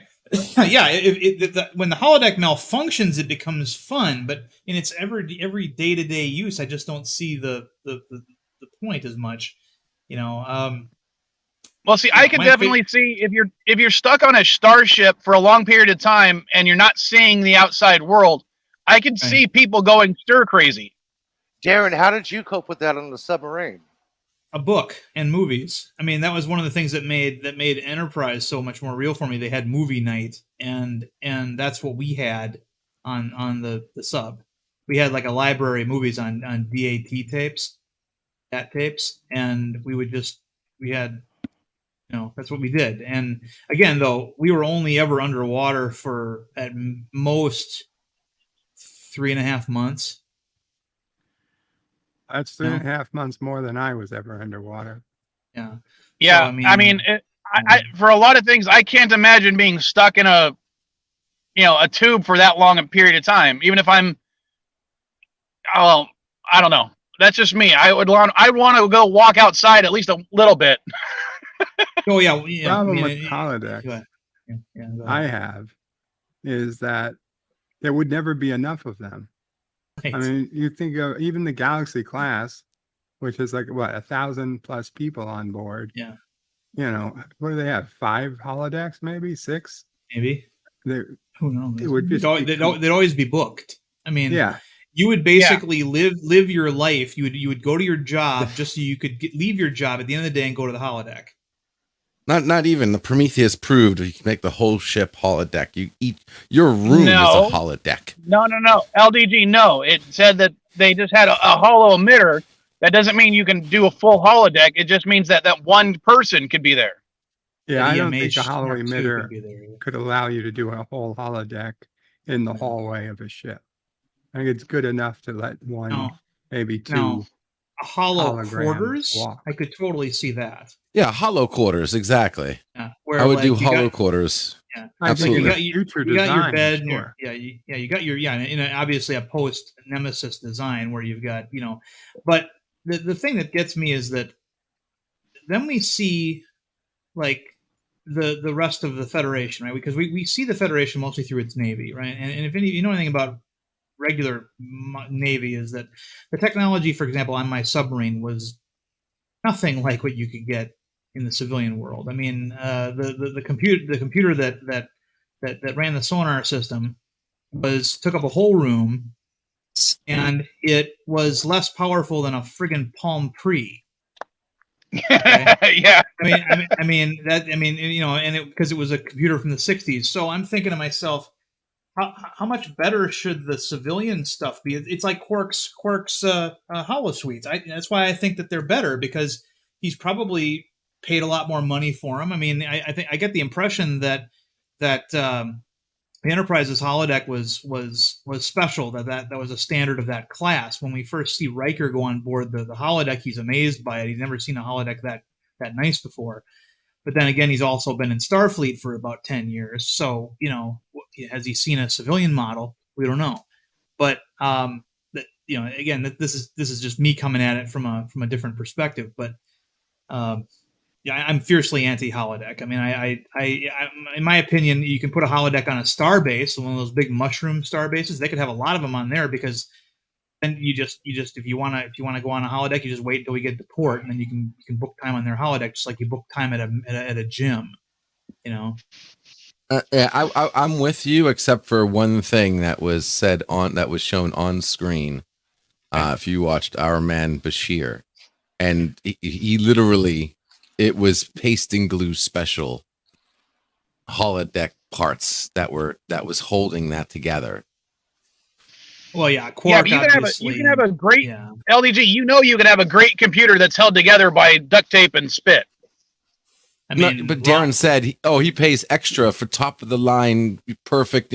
No, that shit was like he mentioned that he needed to order replacement parts for months, like it wasn't kept up on or anything. Yeah, but let's say you buy a brand new computer that's better than what they have on a Navy ship.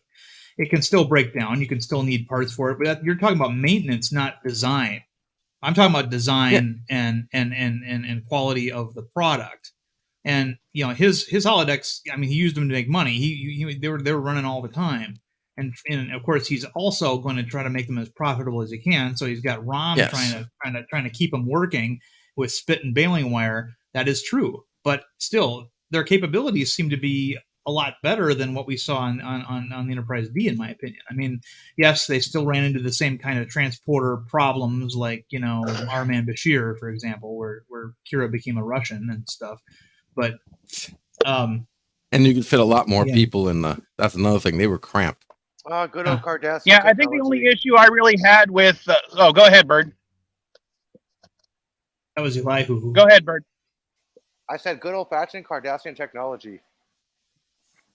Yeah, it's not even. That's another thing too. It's not even Federation technology. That's a holodeck made by Cardassians. No, it wasn't. That was made 10 years. No, it wasn't. That station is Cardassian technology. The station was built by the Cardassians, but that Quark's bar had Boolean food replicators in it, and it had civilian holosuites.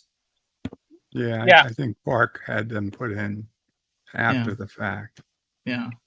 But it was still during the occupation, right? If that's civilian holodeck, what's civilian? Bajoran, was Cardassian Federation?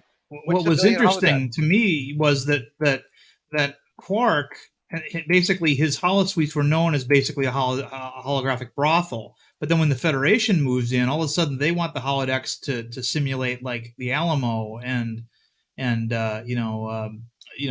all these other things, the Battle of Clock-Bracht and stuff. And so he had to broaden his catalog beyond just sex tapes. You just said that it was Federation. No, are you saying that it was already there? He had a holographic brothel. We know that he had a holographic brothel there, but he had like early on. Yeah, like there was like a Nog and Jake want to go to the holosuite, and it was like absolutely not, because it was just sex. There wasn't anything else there. But later on, they had all types of things. There was no reason you wouldn't let your kid go to a baseball. Yeah, like Darren said, Quark was forced to expand his library. Right. Which is something a good businessman would do. One of the more interesting characters we never actually saw but heard a lot about was this Felix guy, who was a holo programmer that Bashir knew, and he was the guy who designed Bashir's spy program. And then, later made Vic, and made him, and put the Easter, what are they called, the Jack in the Box feature in there that made, when he lost his nightclub, and then Felix is one of the most interesting characters we never saw. I'm almost, like I would like to see like a continuation where it's somebody else, hey, I got a new program from Felix, or something, So, there's a whole bunch of characters that were talked about that we never saw. Captain Bodine, that was the guy with the transparent skull that everybody apparently had dated, or whatever his name was, Bodine. Or you had Felix, you had, and Deep Enterprise kind of had that with Chef until sort of the end when Riker became Chef, but still, all these characters that we always heard about and were described but never saw. Deep Space Nine was really good at that. Can you think of any other ones? Well, Voyager, they always said that there were Bolians on board. What's his face? Neelix kept complaining about, the Bolians on board ruining the ship's plumbing. One of the Bolians was from Equinox. One was from the Maquis, right? He was one of the guys that Tuvok was bringing back up to Starfleet standards. Right. He was jogging around on that episode. But was he Maquis? Because I could have swore he was from the Equinox, but maybe I'm just misremembering. That was a very early season 1 episode where where Tuvok was trying to train a group of, I think, 4 former Maquis, and he was like trying to be all like Arlie Ermy on them, and they weren't having it. But Bolians are always always characterized on the show as being these extremely affable people. Like they're you always see them in the hospitality industry. We saw like a Bolian ambassador who just loved to commiserate with people and stuff, and that's where you'd almost expect them to like if you had a civilian pleasure craft like a cruise ship in space, you'd expect the captain to be like a Bolian or something. They're almost like the anti-Tellarites. Yeah, but I tell you one thing I have seen on lower, getting back to Lower Decks briefly, that I didn't like. I didn't like the mischaracterization of their Bajoran guy, because on Deep Space Nine they pretty well established that the women were the assertive ones in Bajoran culture, and that even though they had soldiers and security guards who were male, they were always very soft-spoken. You think about Lee Nallis, for example, their war hero. He still talked like Vedic Bareil. He still talked in a very calm, very measured, almost a whisper of a voice. And when he got excited, he sounded like a concerned doctor. He didn't sound like like a bold guy. I would only disagree with you on one point, because I think there's always going to be outliers for a species. They're not all. I don't think it's. Sure. Oh yeah. I don't like the idea of all of them wearing the same hat. And that's why when I talked about earlier about loving the magnificent Ferengi, well, we had one Ferengi who wasn't motivated by greed. He was motivated by killing people. Yeah. Lek, yeah, and that was great. And I'm totally with you. But if they explain or at least mention that he's not like other Bajorans, then I'm good. But they didn't. Well, they I guess they were supposed to just figure it out. Well, yes, because I would like it. I like it when they don't tell us. I like it when they show us, and they absolutely showed us that. Mm-hmm. But I think when it's something that's contrary to what we've seen before, I think that you have to do like what they did with Lek. When where he says, "Oh yeah, he is different." They at least acknowledge that this guy is different than what we've seen before. Yeah, but I also like it when they don't necessarily have to spell out for us. That's true. I mean, Star Trek often didn't explain things. The original series often didn't explain things. You had to learn what they were talking about just by the usage of the term in the sentence, and that is fine. But when we've seen 7 years of Bajoran guys acting a certain way, and then all of a sudden we have one that's not, I think that there's an explanation that needs to be said there. If you have like, okay, here's a great example. Deep Space Nine had a serial killer on board that turned out to be a Vulcan who did everything in the name of logic, right? They explained that that he's why he was all fucked up, because then because they had to explain that. Well, I don't think you always have to explain it though. Well, when it comes to something like that, you do. Now, if it's but when I was saying it earlier, when TOS was letting you figure out what a tractor beam was and what a transporter was by observing how they use it, and that's one thing. But when you're showing something that's contrary to what they've already shown you, that's when you need some kind of indication or explanation somewhere, and it doesn't have to be a big one. All they can just say is like, he's kind of different for a Bajoran, and then a fleeting remark like that is oftentimes all you need. To me, it's just such a small thing to have to say that. I mean, again, the actions of the character speak much louder than any of the words. I mean, I like that. It almost makes me think that this guy is a Klingon surgically altered to look like a Bajoran. I mean that's kind of the what I get from that. If they revealed that in some episodes somewhere, I'd be like, yeah, that makes sense. Sure, they finally got around to explaining why this guy. Maybe that would be a great episode to have Mariner and Shax on a Klingon ship, and everyone's like, for a Bajoran, you act mighty like a Klingon. Yeah. Here's some blood wine. Why do people have a problem when a Bajoran does not act like a Bajoran, but they have no problem when a human does not act like every other fucking human in the Federation? Humans in Star Trek are different. Are jack of all trades. Right. That's the defining characteristic of humans. Ambassador Solval even said that to Admiral Forrest in his last appearance on Enterprise. Was that Vulcans consider humans dangerous because you confound us. You sometimes you're as irritable as Tellarites. You're as angry as Andorians and as violent as Klingons. But then all of a sudden you'll flip around and you'll confound us with logic. And we don't know how to classify you. We don't know how to define you. And that was basically a really great line that explained why humans get to be diverse in Star Trek, whereas the other races kind of don't,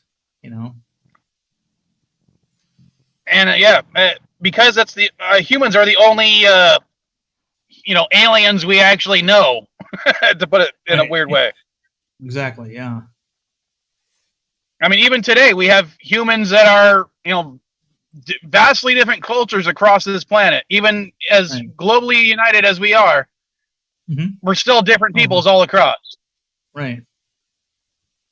And I always found it funny that Shran keeps calling the humans pink skins, and there's Merryweather sitting there waving at him.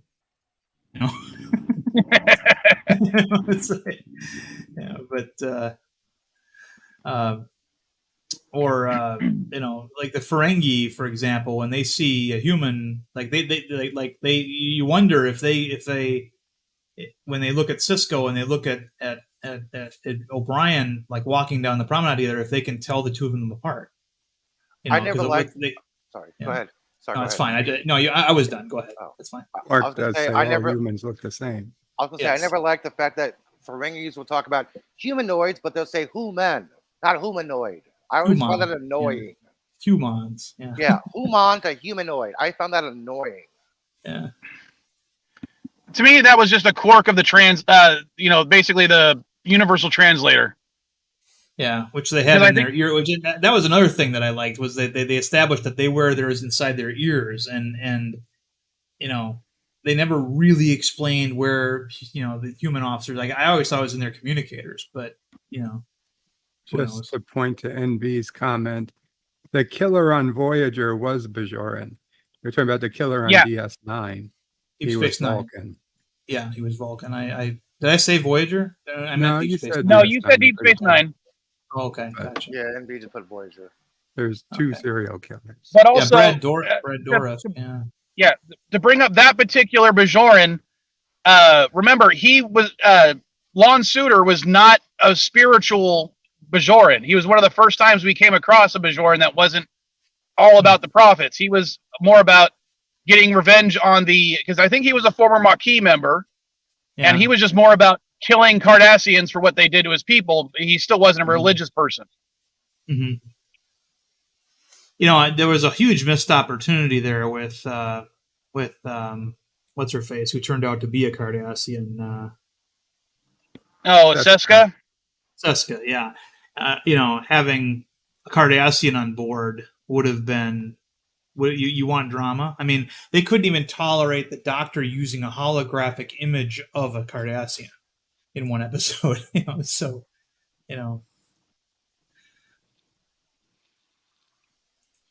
Oh, actually, Jordan's here, and he said that Voyager was Lon Suter a Bajoran, or was he a Betazoid? Now I can't remember. I remember him having contacts. Maybe he was a Betazoid. Having an evil Betazoid would be interesting. Yeah, to the Google Betazoid. To the internet. Betazoids, I mean, I don't understand why they're not more widely used on Starfleet. I mean, to be honest, what if you had like a captain of a ship who was a Betazoid, and like he sends his away team down to the planet, and the atmosphere, the communications are impossible. That's okay. I've got telepathy. I'll just talk to them that way. I mean, how handy would that shit be? Well, they kind of established to an extent that Betazoids can only talk to themselves or other telepathy-based peoples. They can't really. They can read the minds of other races, but they can't necessarily do that psychic talking thing. Well, in the very first episode of TNG, which again we were talking about how they sometimes retcon things in the first episode, Troy very clearly projects her thoughts into Riker. When they but they also established that because of the whole Imzadi thing, that was a little bit different. Yeah, possibly, but I mean, And I think Imzadi was mentioned in the first episode. They just didn't expand upon it until much later. It was Troy, when Troy first saw Riker, she's in her mind. It's like, do you remember Imzadi? Do you remember our past? Yeah. Remember what I taught you? Can you still hear my thoughts? And he didn't reply. Yeah. And but no, they made up the Betazoid stuff as you went along. I mean, Troy wasn't exactly a telepath. She was actually an empath. She could tell what you were feeling. Not all the time. But not all the time. You're right. Exactly. And I don't know, Captain. I'm not sure, Captain. I don't know, Captain. What the hell is the point? Yeah. I mean, she is like on screen. Captain, he's upset. But it's funny because I mean, we never really got any, in my opinion, any great stories of Troy being just a ship's counselor, right? And, Tin Man. Well, Tin Man. Yes, but most of her stories were always her getting mind fucked by somebody, and Yeah. things like that. But then we get over to Deep Space Nine, and when they get Ezri Dax, we have that wonderful episode where she's tracking the serial killer and using like a Silence of the Lambs kind of technique with her previous host who was nuts. And Yeah. I'll be right back. I need to make some more coffee. And you know, host who's nuts. yeah, I can't remember Duran or something, or Duran. Duran was his name. And so I'm thinking to myself, you know, if we, you know, it's interesting. We could have had, you know, Starfleet counselor stories like this one, you know, all along, but we didn't get them because somebody didn't think of these stories, you know. Speaking of Well, plus, did counselors, this help out with the Nog PTSD stuff, or was that later on? What's that now? When Nog was going through his PTSD following the loss of his leg, was that Ezri that helped him out, or was that more? It was Vic Fontaine that helped him out the most because he wanted to. was the counselor though. Yeah, she was counselor. I mean, she became the ship the station's counselor in her first story, where she appeared on the station, and because Cisco joked that, you know, you're now responsible for the mental well-being of everybody on this station, you know. and Question about the counselor thing, though, because I was rewatching one of the early TNG episodes. In fact, I think it was Encounter at Farpoint, and maybe the next episode, and Code of Honor. I think at the very beginning of TNG, I don't think she was even supposed to be Starfleet. She was wearing a uniform.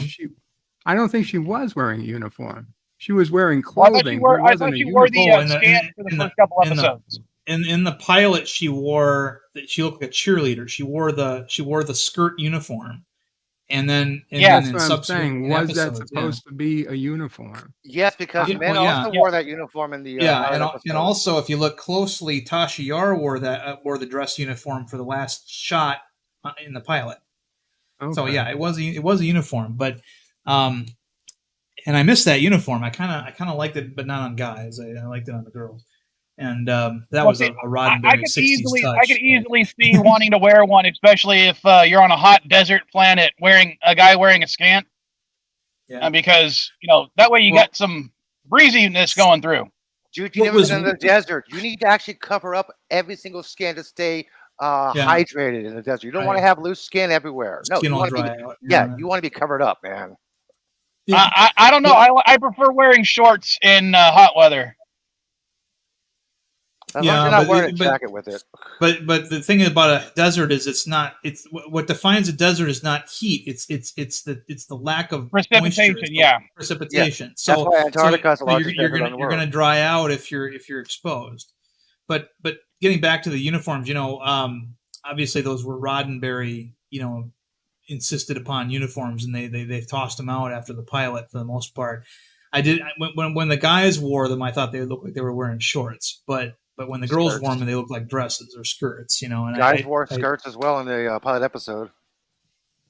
Yeah, I know, but I didn't. To me, it didn't look like it. Yeah, but I could easily see like Scotty wearing a Star Trek uniform top with a kilt at the bottom. Yeah. But, and to be honest, I would like to see that. I need more power. Wait a second, Captain. You think I just pulled this out of my squid? Yeah. What's the difference between a skirt and a kilt? Plaid.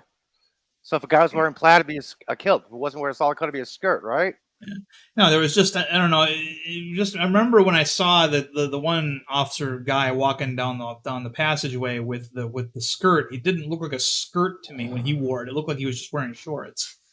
But well, I think they call them scants, and I think that was like one of those things where it's like similar to a skirt, but it's also a pair of shorts. Yeah, it was definitely a unisex thing, but of course when women wear it, it looks better than when a guy wears it. But I mean, I remember when in Trials and Tribulations where Dax puts on the classic uniform and damn, like, yeah. And Terry Farrell is like, I wore that mini skirt, and let me tell you, that's pretty mini. She was, Murder Hornets wants to join. Anyone want to drop out right now? I'll drop out. I'll see you guys later. All right.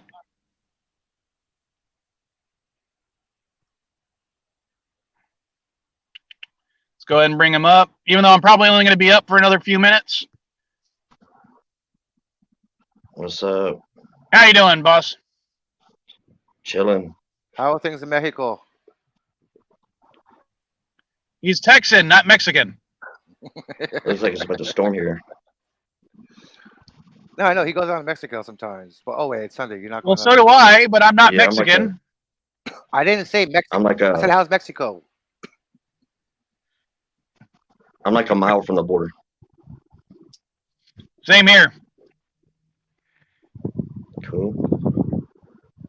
But why don't you guys I can have a stream together then one day? maybe I we'll can do literally that. walk from my apartments to Mexico. I'm gonna do what Yvette said next month at some point, doing a live stream to try to generate money for the a new computer. And I've already got some stuff set up a little bit. Like Caddy wants to do a thing where she makes me watch something I don't want to watch. I got a friend who's going to come on to tell some stories. I'm going to have Mrs. Vile. She doesn't really want to be on, but I might read some of her stories that she wants to read. Funny teaching stories, that kind of stuff. How about talking So to what's his name? Albino kid. I forgot his real name. Shit. The guy on Discovery. I can't remember his real name. He goes by Albino kid on Twitter. He's a huge D&D player, huge D&D fan. Maybe you can get him on there and talk about D&D on your channel. I don't know who you're talking about, so I don't know if I could. Yeah, I'm trying to hang on. I was like, what the hell is his name again? The only way we'd have a shot caller, Jordan, is if LDG is the one wearing it. Anthony Rapp. Wait, did you really just call him albino? That's his Twitter handle, Albino Kid. Okay, but I don't think he actually is albino, is he? No, but that's his Twitter handle. Albino.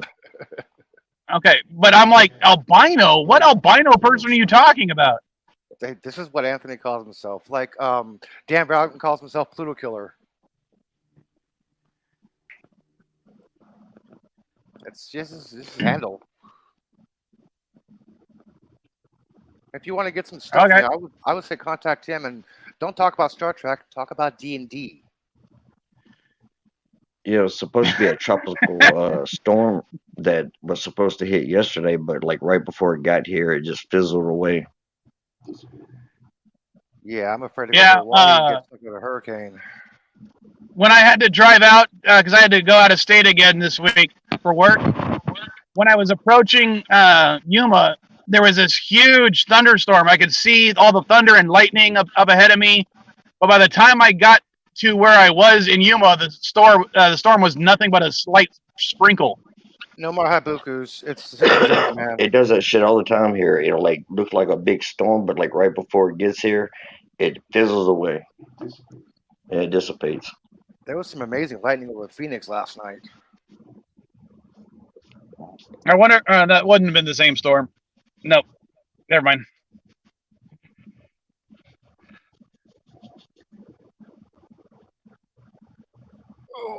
So, what else do you guys want to talk about for the next 2 minutes before I end the stream?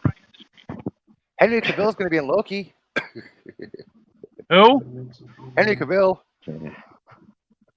You mean Henry Let's talk Cavill? about, Cavill, yeah. let's talk about everybody send me some cash app. To send me some cash. Now, Henry Cavill is supposed to be in Loki season 2. It's supposed to be confirmed. Did they say who he's going to play? Hyperion. Oh. That's kind of meta, isn't it? Hey, yeah, but I'm like, he's finally in the MCU. All right, well, since you're in it, Mike, I'm going to get off here. All right. But sorry you All right, joined bro. up at the end. I normally only go for 2 hours or so. All right, bro. I'll see y'all later. Later, All right. dude. Anyone else want to say something before I end the stream? You all weirdos. Love you. Yeah. Thanks. For All right. having us. You want to plug your Twilight stream, Bird? Twilight Zone. Twilight Zone. Twilight Zone, Twilight Stream. Yeah, so we're doing Twilight Zone, episodes 31, 32, and 33 of season 5 at 2:30 p.m. an hour from now on my channel. Check it out, please. I'll put the link in. Alrighty. In that case, I'll just end the stream by saying later, folkses.